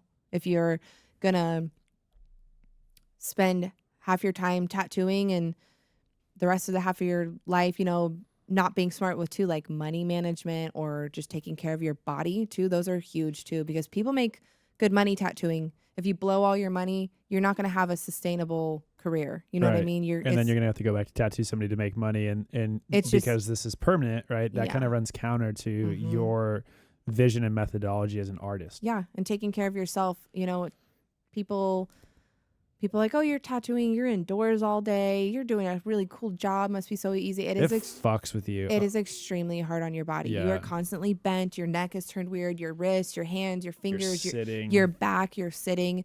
You're focusing on something right in front of your face the whole time. Yeah, take care of yourself. Take care of yourself so that you can be a better artist, because I have seen artists who are amazing artists, but they can't sit down for longer than 2 hours because their back hurts. But have they ever stretched their back out? Right. Or done anything? Tattoo artist yoga. Yeah, literally, that's a thing. It's coming after goat yoga. I fall into both those categories. Yeah. Well, I'm glad you take care of yourself, because I kind of correlate this to, as an artist, right? There's a physical demand on you, and that physical demand is focus, mentally. Mental, yeah. Which mind-body connection, right? Mental and physical. But the physical demand here is really like you're in a chair, you're in a position. You're constantly holding your machine. There are little things that over time would potentially affect your posture and your ability to give those tattoos. And so for you to be working with somebody for 9 hours a day, which is what a session is, right?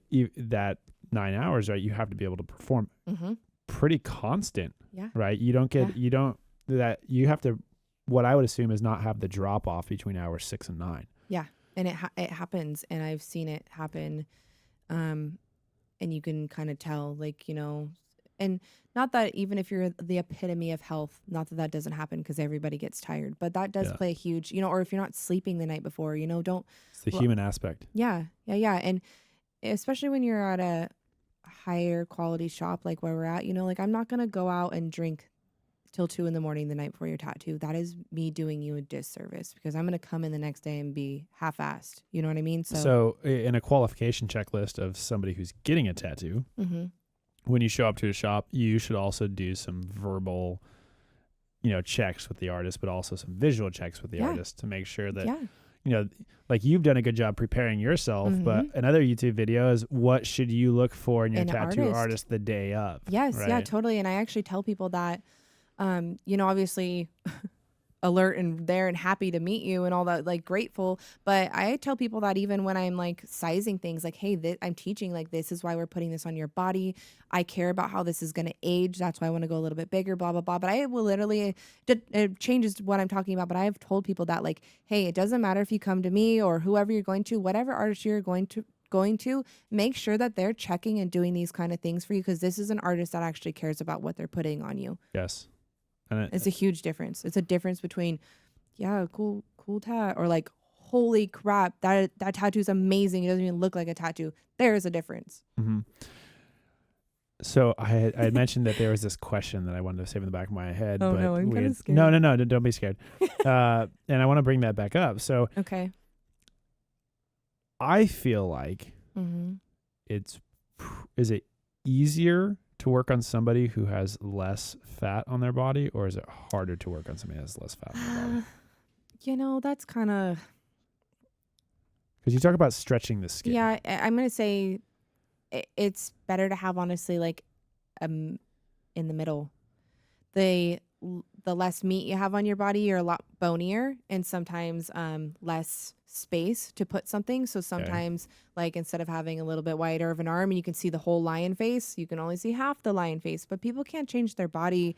Well, I mean, you can to a certain extent, but it does kind of make a big difference. If you don't have any muscle, the lion doesn't have any muscle. Yeah, but then there's also the flip side, the people that are extremely like defined with muscle. Yeah. Sometimes that warps the image because you have this big bulging muscle or whatever, and now your lion's forehead is bulging. There's not much we as a tattoo artist can do except for try to position things that are still going to look appropriate, things like that. So honestly, I feel like it's also a touchy subject to just take care of yourself.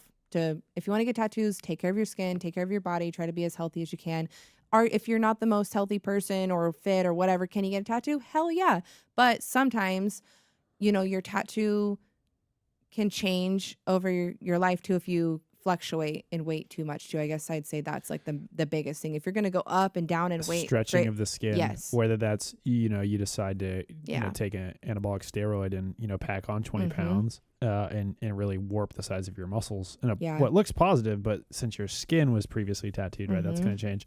But also on the flip side, right, if you put on weight, that same thing's going to happen. It's just going to be fat over the muscles. So as an artist, do you find that the firmness of muscle is easier to tattoo, or the squishiness of fat is easier to tattoo? Or is it just kind of like that healthy mix where you want a little bit of give but not a lot? Yeah, it's a healthy mix, but I guess I'd say more over the muscle. But on the flip side too, like I was saying, the muscle tone sometimes is hard because it distorts, or it's, sometimes people's bodies, when they're too cut, you have to get into like weird dents of the body, so that can make it hard too. But like it's honestly, honestly, it's just a really healthy mix between the two.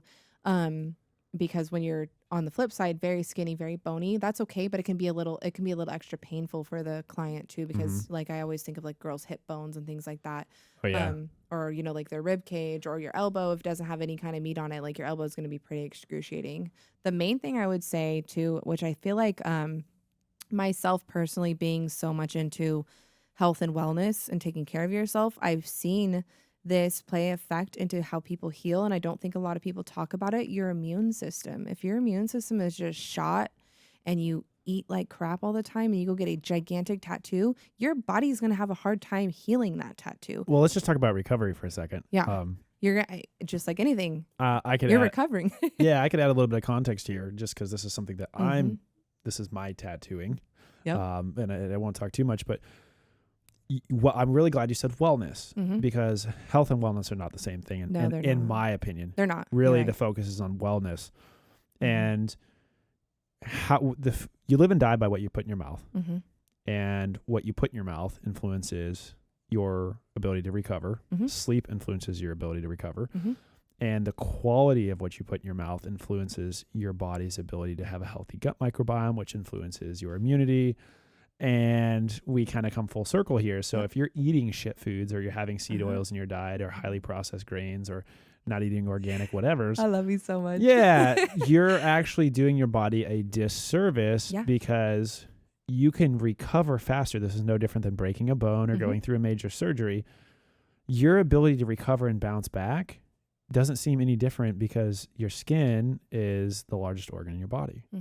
Right? So recovery is the same across the board. And nobody talks about this in the tattoo industry. I mean, maybe, but I don't really hear it. Jamie, I'm telling you, we got to have a preparation and a care series for what you should expect as a client. Okay. And who cares? Let everybody else in the world use it, because you own the content. Yeah, well, I just think this is interesting, because nobody talks about this. And I started realizing this when I had someone heal really bad, and I'm like evaluating this person, and I'm like, I think that they heal bad because their immune system is they can't recover. Right. They don't have enough protein in their body. They don't have, their immune system is shot. Whatever, all the kind of different things I was saying, their protein intake, I should say. But just a bunch of different little things. And I'm like, I think that plays a huge part of it. And I started thinking about it, and just like you say, like recovering anything, breaking a bone, like your body is healing. I mean, realistically, it's trauma. Yeah. And it heals kind of like a burn. So working out is trauma on the body. Yeah. It's a form of stress, but it's a healthy form of stress. And that stress is really just letting your body know that there's a demand that you're requiring it to start meeting. To make, yeah. And then the body's going to recover, and a part of feeling sore and the muscles growing back larger and you feeding yourself, like that's how that whole process works. And I really think there's a lot of informative content that you've mentioned on this podcast that anybody can take away and say, hey, there's a lot of things that I can do when I want to get a tattoo. Because what it really comes down to, in my opinion, is your skin is the canvas. Your skin is an organ in the body, and if you're not taking care of it, you're not going to have quality outcomes. Yep. Don't put Chinese tires on your cars because they blow up. Buy good tires, right? It's the same concept. Yeah, right. You're totally right. I mean, it's just, there's so many different aspects of tattoos. People don't think about that, and the littlest thing you could do is, at least when you're getting a tattoo, eat well, rest well, drink your water, even days prior. don't eat Taco Bell for the next 6 days. Like, you get a good diet. Also allow your body to relax. Yeah. There's people want to go straight back to the gym. People want to, go to the beach the next day. I've seen clients at concerts, and then, I'm just like, you guys, what like, are you doing? Yeah. And I mean, to a certain extent, fine. It depends on the how big your tattoo is. We want people to be like the Mona Lisa that's locked up and like multiple things of glass that block the light from coming in, and it's not even the real Mona Lisa because that's actually kept away in private. Treat your tattoos like that. Don't just throw it out the open and let some bum on the street come up and touch But you. some people do, and I can tell when my clients come in, and I can tell that they just babied and loved the shit out of their tattoo, and they healed perfectly. I tell them to. I look them straight in the eye, and I'm like, thank you for taking such great care of your tattoo while you were healing. They're like, thank you. I was so on top of it. Sometimes they're like wives or their partners or whatever. Like, oh my God. Like, they were like literally like every 15 minutes or whatever, just being a baby about it. I'm like, that's good though, because what you want. Yeah. And also infections happen, but you don't want that because it is not good for you. You know what I mean? Then you got to go get on So yeah. Yeah. We don't need to go down that route. Yeah. So what's your favorite part of the body to tattoo? I would say I really like the lower legs. I like the arms in general. I enjoy doing chest pieces and back pieces, which I know that's kind of like a lot of the body, but lower leg, arm, chest, or back. All right. Lower leg is the outside of the leg? Yeah. You could do. Calf? Yeah. Or the sides. Usually I kind of actually stick to the sides and make them kind of meet in the middle at the shin. A lot of people's shins are very curved, so you can't really put a flat image on there. Right. It's got to be the seam. Yeah, it's a seam. Yeah. I like that. I'm going to start using that. Yeah, you for your seam. This is where we're going to connect your two pieces together. We're not going to cross them over this line. Yeah. I'd imagine the shin is probably pretty painful to get tattooed. If anybody's, slipped a bike pedal when they were younger and had their bike hit their shin, that thing hurts. It is. What part of the body is the most painful to get tattooed? You can ask that. Lower stomach. Anything belly button or below, really. I mean, even the ribs and stuff are pretty bad, but I'd say lower stomach. The foot. I've heard anywhere with the bone, correct? Yeah, over the bone, elbow, things like that. I've heard that the inner thigh is bad. I don't have it yet, but I could see that. Yeah. Yeah, I feel like the closer you get to these central points of the body where there's a lot of nerve endings, the head, armpits. Yeah, armpit I've heard is bad. There's some of these spots I don't have, but Joey has his head, and he said the head is bad. You get an instant Joey's headache. Your boyfriend. Yeah. Yep. He said he got an instant headache. So not only was he getting a tattoo, but he had like an excruciating headache the whole time. So one of the parallels I've been thinking of in my mind while we've been on this podcast is I get a lot of body work done on myself. I have somebody who's basically giving me sports massages, and I have tried to stay on their table for more than 2.5 hours, and mentally, it's hard. Mentally, like at the 2.5 hour mark, like that's when I'm shot. And because these people they're digging on me, and it hurts, but I'm also trying to keep my body relaxed. And I really think that there's a lot of that mind-body connection. There's a lot of mental fortitude and energy that you have to expend to allow something like that to happen. So when you give it the example of Joey getting the back of his head tattooed, I would just think to myself, like, if you have an excruciating headache, that just makes the process that much harder. Yeah, and it was caused by the tattooing, not like he went into it with it, and just the constant vibration. Then the pressure. He's stretching your head skin, and I feel like for a lot of clients, that is one of the hardest parts, and we actually talk about that. Different ages, and obviously things like that play into it, but. One of the things that clients struggle with the most is sitting there for so long, whether they're sitting on, their butt the whole time and their tailbone starts to hurt, or their arm is bent back like this and now their shoulder is like feeling like it's kind of popped out. Like that is half of the hardest part of getting these large scale tattoos. It's not like it's almost like the prerequisite should be like, go do a yoga class. Yeah. Right. That's what I'm saying. Like nobody wants to talk about, taking care of yourself and how it actually does help in getting tattoos, but and being a tattoo artist too, but it does play a huge role. In fact, I feel like it's something that I've been getting a little bit more passionate about and trying to share on my Instagram too, just to kind of utilize it for something other than just tattoos. But more knowledgeable than just about the finished product. Yeah. So Jamie, some rapid fire questions here. Oh, no. What was your first tattoo? My foot. Yeah, what was it? It says Cali grown because I used to smoke a lot of weed. You could have just said you're from California, but nobody would have known. No, that was like a thing that you did if you were a stoner when I was 15. So it was on sweatshirts and stuff like that all the time. It is true. If you're from California, there's a lot of California stuff. That's one of them. Hella. We're from Northern California. What is your favorite tattoo that you have on your body? My favorite tattoo is probably my stomach or my hand. And that is what? My stomach, it says as above, so below. And it just kind of means like you reap what you sow, what you put out, you karmically get back. And it's just a good little reminder for me to. And which one? Your left hand?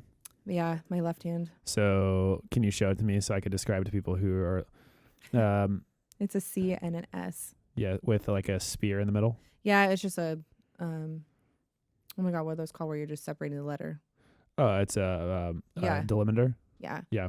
So the C and the S, what does it stand for? It stands for consafos. So it's kind of something that you can get. It's like being blessed into the tattoo community. So you can't ask for one and you can only get one from somebody who has one. So either like your mentor or somebody who's helped you grow a lot. It's like an initiation type thing. Who initiated you? Joey did. That is freaking cool. Yeah. Show that to the camera really quick. Kind of give the knuckle. Which camera? You're right here. You're right here. There's 40 of them if you guys want to know. You got the light in front of it. So I think we'll kind of bring it out of the light a little bit to your. Yeah, there you go. And then roll your thumb up a little bit. All right. Yeah, it's custom too. So each one is supposed to be like individually drawn by whatever artist gives it to you. You're not supposed to. I mean, yeah, I guess you could print one out, but it's supposed to be like a custom drawn. You know, you don't ask for it. You're told. You don't even really get to pick where you put it sometimes. It's an accolade. Yeah. As a tattoo artist. And so if you're in the industry, that's kind of like you've made it. Yeah, and you can see like when you go to like different shops or conventions, like other people that have them and all that fun stuff. Right. So it's almost like having your pro card in the bodybuilding industry or in CrossFit competing at a high enough level. Or basically just having your license to do something at the top level. Yeah. And it shows, I feel like it's a dedication marker too. Like, this person has put in, because they're not just going to offer to someone who's like half-assing it and there once a week. Like it's somebody who's dedicated their life to the tattoo industry is basically. And what's the tattoo called again? It's a what? Consafos. It's just CS. Consafos. People say, oh, you got your CS, but it stands for Consafos. Okay, so you're CS. You got your CS. I'm CS certified. Sweet. I'm CS certified computer science, and I want a tattoo with somebody that's got a CS certification. Why do you have to flex on everyone like that? Well, no. I was just saying that. I'm just kidding. As somebody who would want to get a tattoo, I'm going to get one from somebody who's CS certified, baby. That's Let's do a little computer monitor with like an old school keyboard and just put a little CS in it for you. No, I'm not a tattoo artist, and that is not me. I do not deserve one. No, of those. Yours is for computer science. No. It won't look. We don't get smart accolades like that. What do you get? We don't get anything. Apple Watches. We're the engineers of the digital world, and ironically, we don't have professional licenses. So if you have a degree in computer science, it's much different than having like electrical engineering degree or mechanical engineering degree or civil engineering degree. That you don't have a professional license to basically be a computer scientist like those folks do. That's interesting. Yeah, it has a lot to do with what you're building and how the wrongdoings in what you're building could affect people. There are cases where poorly built software could have very catastrophic effects, both monetarily and physically. But in the real world, if you don't know how to build a bridge and the bridge collapses, we got bigger problems. So getting your CS ripped off. Yeah, we're kind of like the fake engineers, but it's all right. That's just the kind of the funny part about the industry. But you get to build a lot of fun stuff online. You might like this since you are into the computer science world. All the AI stuff. AI has been really cool. A really cool advancement for the tattoo industry. Tell me. I'm all ears. So, obviously not every artist. It depends on the style. You have people who are doing like traditional Japanese, just traditional artwork in general, things like that, where they're hand drawing things and stuff like that. But for a lot of our realism and surrealism artists, we have been using, we don't have time to draw a realistic portrait in the morning and then tattoo it. So we go off photography. That's how we design. It's almost like digital designing, right? Yeah. Photoshopping, things like that. So we go off photography. Well, as you can imagine, the internet is, vast variety of images, but they have all been played out. You know how many people have the same owl on them and the same rose everyone likes, the same lion. So the people who are kind of up and coming in the realism world, which my shop is pretty big on, we have downloaded AI programs and we're having AI generate us a growling lion or a beautiful rose with raindrops on it. And now we're getting a custom image that is now going to be put on your body that nobody else has. You can't go onto Pinterest and find that same lion. You can't go onto Pinterest and find that lady's face because I custom made you. Like Virgin Marys, you know, the last guy that I had come in, he's like, I really want a Virgin Mary, but you know, everybody has the same one. I'm like, I got you, dude. Don't even worry about it. Went downstairs, told Discord is what we've been using. You've been using Discord. Discord is the messaging app, and then we use oh my god, what is it? I can't think of the name. There's a lot of them. I know it's the actual AI, not this. You're right. The Discord is the bot. That's like the messaging platform. Yeah. Anyway, the name doesn't matter. It doesn't. But so we've been making him custom ones, and I actually made like a custom Virgin Mary for him, and he's like, and that's actually something I've been telling my clients too, because that is a part of I feel like the pricing. You know, you're not getting something that you're just going to be able to find on Pinterest or find offline. I'm custom making you something. So that's kind of cool for people. There's a lot of corollary to the designers in the tech industry. I've always told our clients here at 3 Ventures, I've told them, designers are like artists, and you have to know which artist is right for the right job. And they are always looking for inspiration. Like when they're crafting, like, hey, somebody comes in and they're like, I want you to design something for me. They're like, okay, send me some inspiration for what you're looking for. Yep.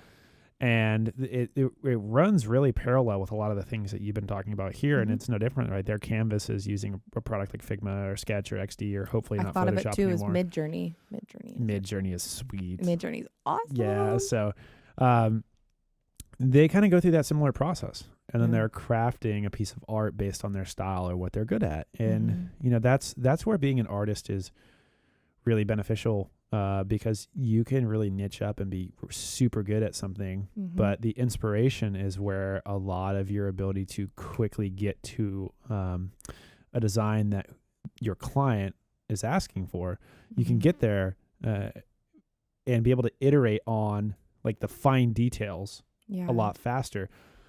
And products like Midjourney, what they've done is they've really helped out with the generative side of creation.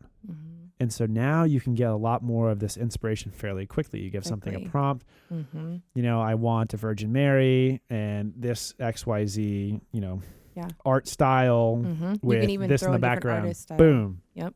You can throw in different artist names and things so they'll make it in that style. Right. Yeah, it's really cool. And then I'd like it, you know, throw in some mid-century Gothic background and then give me 5 versions of this. Yep.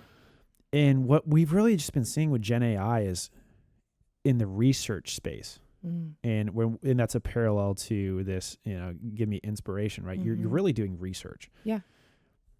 It's had profound effects for really jumping the time that it takes to go through that phase in a process. You're able to get a lot more research done so you can get to a stable building state, like damn near instantaneously. And that is one of the things that, you know, because we're in the tech sector, we've been following AI for a long time. Yeah. We always thought that it would come for the creative side last because it's the hardest thing to do. It's first. It was first. It's a little scary on like some of the things that might knock some jobs out and things like that, I feel like, but not for tattooing, but yeah, you know, where I draw the line is when we start dealing with more advanced forms of AI. So right now we're talking about Gen AI. Gen AI is there's these models that are running the generative AI. Those models are hyper trained on something specific or vastly trained on something like, you know, 60% of the web's data.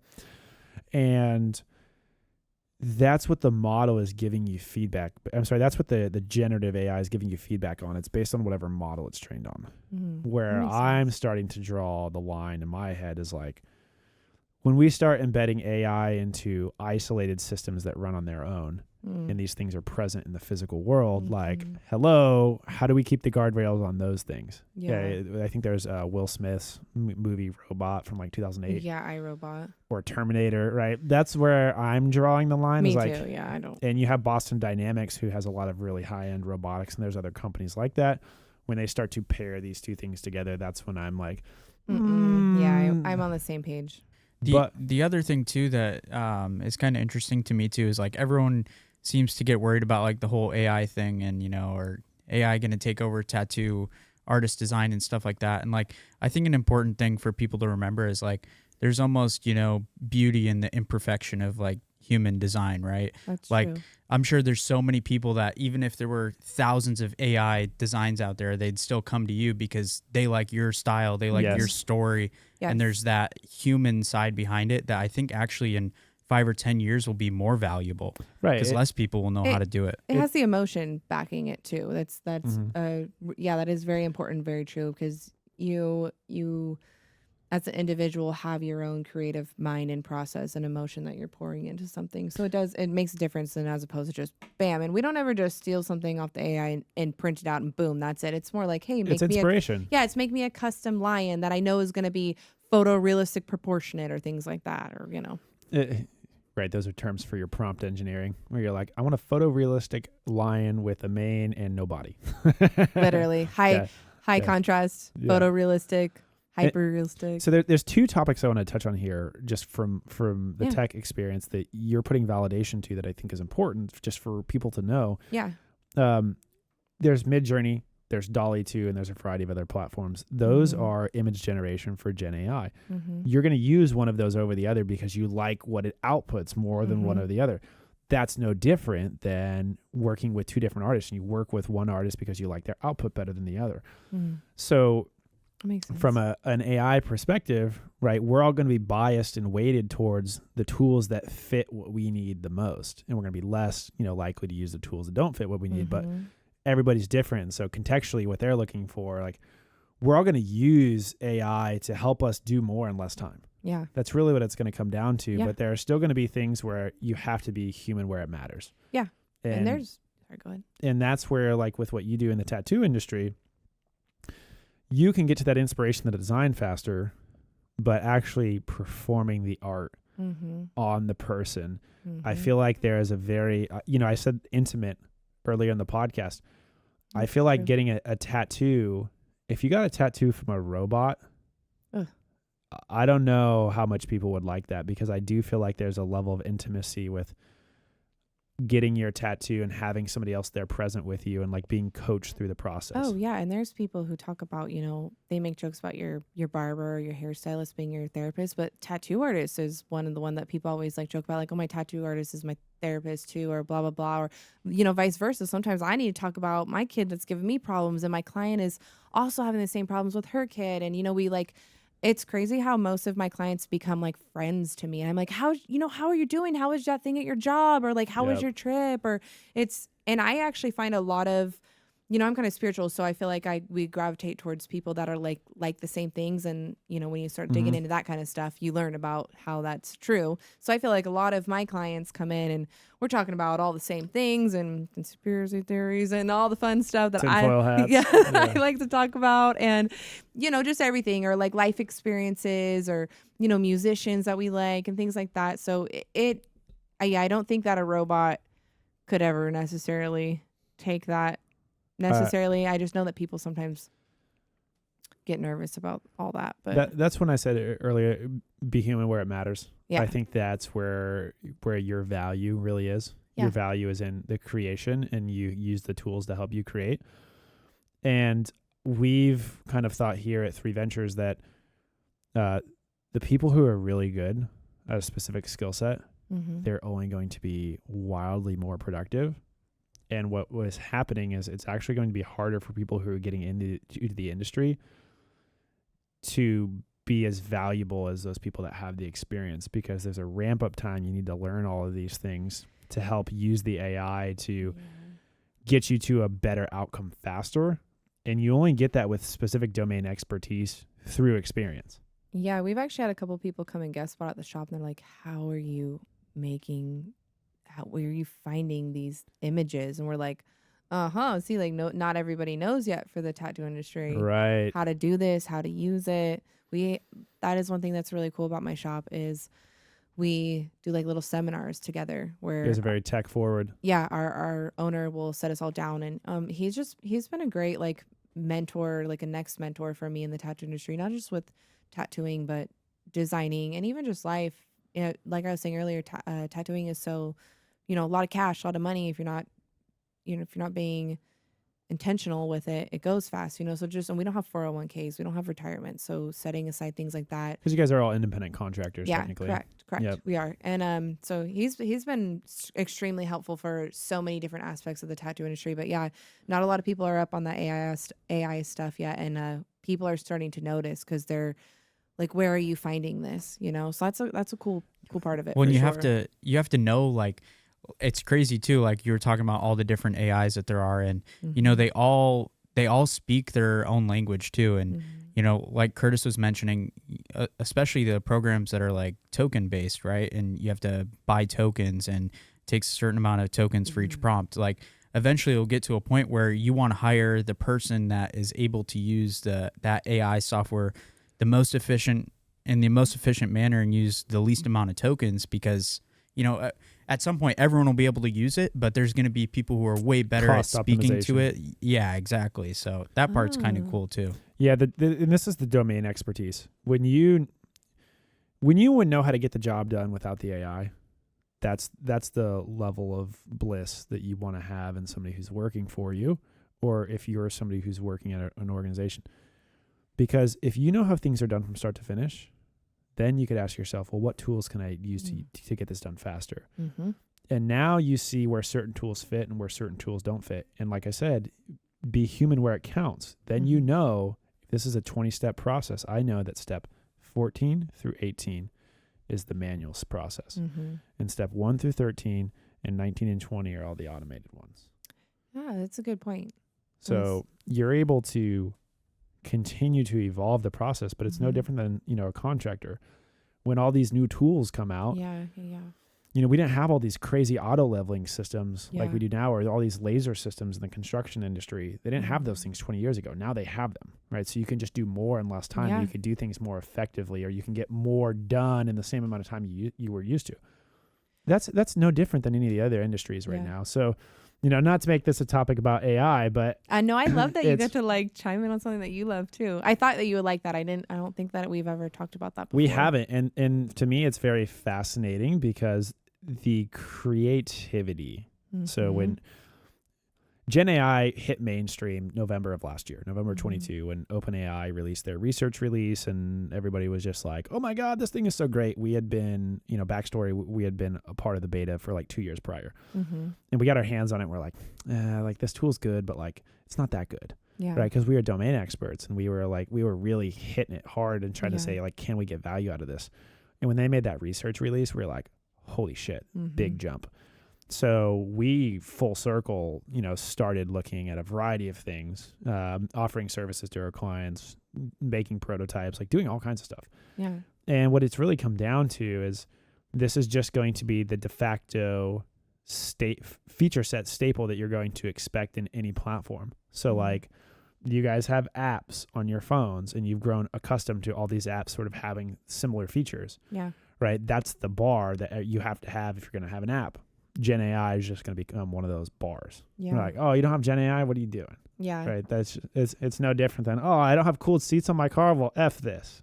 Right. Yeah, I know. You're right. That's essentially what it's going to be. But for you guys, like as an artist, creative block is probably a real thing. It is. Yeah. And just it falls a lot into the realism in like, because we're going off photography. You know what I mean? Someone who's hand drawing a peacock because that's their style. Fine, that's going to come out of your mind. But us that are using photography and using our artistic mind to blend, digital create a design, it's huge. It's huge. I can have it think of graveyards or really cool creepy things or different flowers. It's like making flowers that are not even real flowers that look insanely beautiful as tattoos. You know what I mean? So it's just, I think to quote Alex Hormozy, the thing that's hurting you the most is what you don't know. Yeah. And for the tattoo industry, not everybody charges by flat rate. Some people are charging hourly, and regardless of flat rate or hourly, the more you can get done in a day in the tattoo game is like just right there, people love to hear that. It's you know value what I mean, add for your client, because if you're charging by the day in the chair, right? We can't reduce the size of your body. So big dudes, you're paying more. Sorry. Yeah, it is what it is. And ladies, if you are, from the Amazon and you're 6'3", you're probably paying a little bit more too. Yeah, it just depends on how big you are as a human. Any bigger person, Golly, I had something that I really wanted to bring up and ask you. It was just in my mind, but we went on a small tangent for 10 seconds and I completely forgot. But it's all right. So for you as an artist, using Gen AI, you're able to get past that creative block. Mm-hmm. Do you ever play with the Gen AI to just, try to figure out how to use the tool better? Yeah, we've been working on that. Me, myself as well, the whole shop in general has been working on that. But what we've kind of all come up with too is the people who are better at thinking of prompts and how to word things. Those are going to be the people that are creating just these amazing things that AI. So that's funny something you say that. The new title in the industry right now is called a prompt engineer. Yeah, that's what we were talking about, because we have as artists at the shop, we have a wide variety of where we came from, how old we are. It's kind of all over the place for the artists there. So some of the artists are thinking of different things and have been through different schooling and different life experiences to where their prompts are sometimes a lot better. Some of us are struggling like red rose, and the other one's like, oil painting in the style of blah blah blah and with a scenic background, and just all these and then the repeat it to me 5 times and use different color shades in each one. Boom, go. And then you add in the resizing and the hyper realism and the photo, just all the different other little keywords that you can use. And some of us are coming out with these amazing AI things, and some of us are getting. And there's been days where I'm like, this isn't making me anything cool. I think the thing that I would give people a message about when it comes to Gen AI is paint a contextual picture. So if you were to explain this to somebody, you would have to explain it to them in a specific sequence. Right? The same way you design a tattoo for somebody, you start with a very specific process and you get to a very specific outcome. Prompt engineering is no different. You have to know what your outcome is. And if you know the process, this is why having the domain expertise is really important, because you can get to what you need faster. If you know the outcome and you know the process to get to that outcome, then what you do is you talk to the Gen AI like you're talking to a person. Yeah. Right. This is how I want to get to this end outcome. It's very declarative. This is what I need to do. Do it for me. Boom. Go. Give me 10 of this. Right. Give me. Also know how to continue to manipulate the tool. Right. So just because you get your initial outputs doesn't mean you're done. When the tool's getting back to you, you can, think of the next piece in the process. Think about this as a process evolution. Oh, hey, I got to this one part, but now I'm thinking I need to add on these 3 steps. Prompt the tool again to give you more outputs. And so I think that as an artist, right, your guys' inspiration, or in your free time, you said draw a lot. A part of drawing could also be the digital tooling, right? Yep. How can I get inspiration from these tools to help keep me fresh and not have creative block? Because value is, in your world, value is getting the tattoo on the client quicker with the same level of quality. Yes. And you're right. There's, we come to the shop some days and we're like, I spent, 3 hours last night messing around on Midjourney, seeing what I could have it create me, or have it create for me. And they're amazing. And, we actually too, myself, we have created too, just for online, I guess, categories, flowers, trees, faces, things. So now I have an entire gallery of millions of photos, where I know if I'm God, I need a flower, I need a leaf, and I'm just struggling to think of one, I can go through this gallery that I've saved, millions of them that would be good for tattooing. And I can even take some of those and upload them into my AI and have them make a different, just slightly modified version or whatever, change it all up. So that's been really cool too. I could really see non-image gen like Midjourney, Gen AIs, more prompt style with LLMs, large language models. I could see them being beneficial for you to do research on things that are on Earth that you may not know about. So give me types of flowers that have, large petals, or so you as really an artist, you can have an artist. I was going to say artistic, but no, really as an artist, you have the ability to go and find the knowledge. Yeah. and then to use that knowledge to employ that into Midjourney. So now you're chaining Gen AI together, which is a concept that large organizations are using. You're using one Gen AI to get an output, to pass that output to another Gen AI, because you're working in specific domains of expertise. Yeah. I want to capture a bunch of information. You know, somebody wants a very natural looking forest on their body. You know, give me recommendations for types of plants and trees that can go together. Yeah. Boom. Gen AI gives you, you know, let's just say it's 10 of them. And then you pass those 10 off to Midjourney. You say, hey, you know, give me one of these, give me one of these. And so you get to the visual state as an artist, and you're able to say, this looks really good, or there's no way I could tattoo that, right? Things are too small, right? Stuff's too close together. It's not going to look good at scale. So you can really narrow down to something a lot quicker. Yeah. Another cool part about it that we've seen is, you know, in the tattoo industry, you don't want to, it's kind of like a no-no. I mean, people still do it, but you don't want to copy someone's tattoo. So you don't want to take a picture, you know, or have someone bring in a picture off Pinterest or whatever, someone's tattoo, and like literally just make your outline from that. But something that's been cool with the AI is, you know, you put in realistic rose and sunflower tattoo. You follow the word follow it with tattoo, and it creates a fake person, a fake arm, and a fake tattoo. But is the tattoo freaking phenomenal? And the edges are like these really cool details. And you're like, holy crap, I can use this. It flowed automatically. Because you can use it, because it's not someone's actual tattoo, but it's in a style that you know is tattooable because the AI designed it that way. Yes. That's been really cool. I remember that thing that I said that I forgot. All right, let's hear it. So one of the things that I hope that we don't do as a society. Yeah. So where Gen AI is at right now, it's largely creating based off of everything that humans have created. And it's looking at all this data that we've created, this digital data, whether that's through photography or words we've written online or instruction manuals or technical documentation, whatever. And it's able to use that to create. Well, what happens when the AI is creating based off of what the AI has already created? Is it human? Is it actually human relevant anymore? Or is it just these things that the AI think is cool, but humans are like, WTF is that? Could you imagine if we took a jump from, like, let's just say we're living in the 1400s in castles and on steeds. I wish. And then overnight, it just turns into a major metropolitan area like New York City, and there's Teslas driving around. They'd be like, what is this, me lord? Yeah, they wouldn't be into it. They wouldn't even know what to do. They wouldn't understand it, yeah. Let alone they'd be frightened, probably. So when I think of where we're at, I think as long as we're shepherding the AI. I think that's everyone's kind of worry and input with it. They don't want it to like take over itself and just. I think we lose the human nature side of things with everything we do as humans. That's one of the big parts. Yeah. So Jamie, it's been an absolute pleasure. Was there anything that you wanted to say that you didn't get a chance to say yet?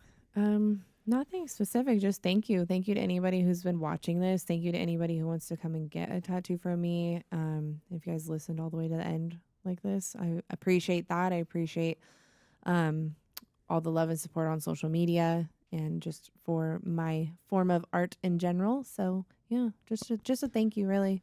All right. And if people want to get in touch with you, we said it a couple of times. Your Instagram handle, could you spell it out for folks? J Tattoos, JAY Tattoos 916.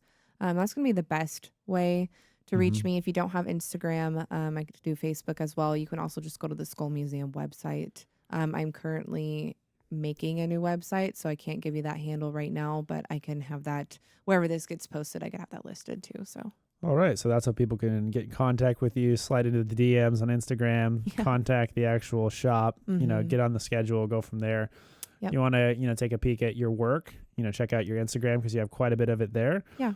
Jamie, it's been an absolute pleasure. You really know your stuff with tattoos. I don't have any right now, but if I plan on getting one, which I've been, kind of floating the idea here and there, you are the person who's going to be tattooing me. Oh, so thanks. I would hope so. Unless you want like just a completely different style, well, that's okay. But I just want Pac-Man eating a bunch of dots. Yeah, cool. Just going your all rainbow up, freckles on your face. Yeah, roasted. Your pizza slice. Yeah. Pac-Man eating the pizza slice or the two cherries that is on Pac-Man. No. I want it'd be a nice like photorealism piece. Cool. Yep. yeah, that's been something that's been fun for me to share with family and friends. So I appreciate all you guys even just being interested. It's been really cool. You've tattooed a couple of your family members, correct? Yeah. Your brother? Quite a few. My brother. Dad? My dad, my sister-in-law, my cousin. Cousin was a cool one. Joey and I did a collab piece. So we actually tattooed him at the same time, his entire back in 2 days. Holy Jesus. Yeah, it's pretty cool. He is obviously not the largest person, so we were able to get it done in 2 days, but it was 2 long, excruciating days for him. And yeah, we had 2 artists on his back at once. Oh, damn. It's really cool. It's an Anubis piece, and when he bends over, the Anubis hands like stretch, and there's Cleopatra and King Tut and pyramids. It's like a whole Egyptian back piece. That is really cool. Yeah. Well, it just speaks volumes, to the capabilities that you have. Other than that, we look forward to seeing you in the future. If you're going to get a tattoo, I know I'm looking forward to it if it's something I decide to pull the trigger on. With that, thanks for listening, and we'll be back with another episode soon. Goodbye. Bye.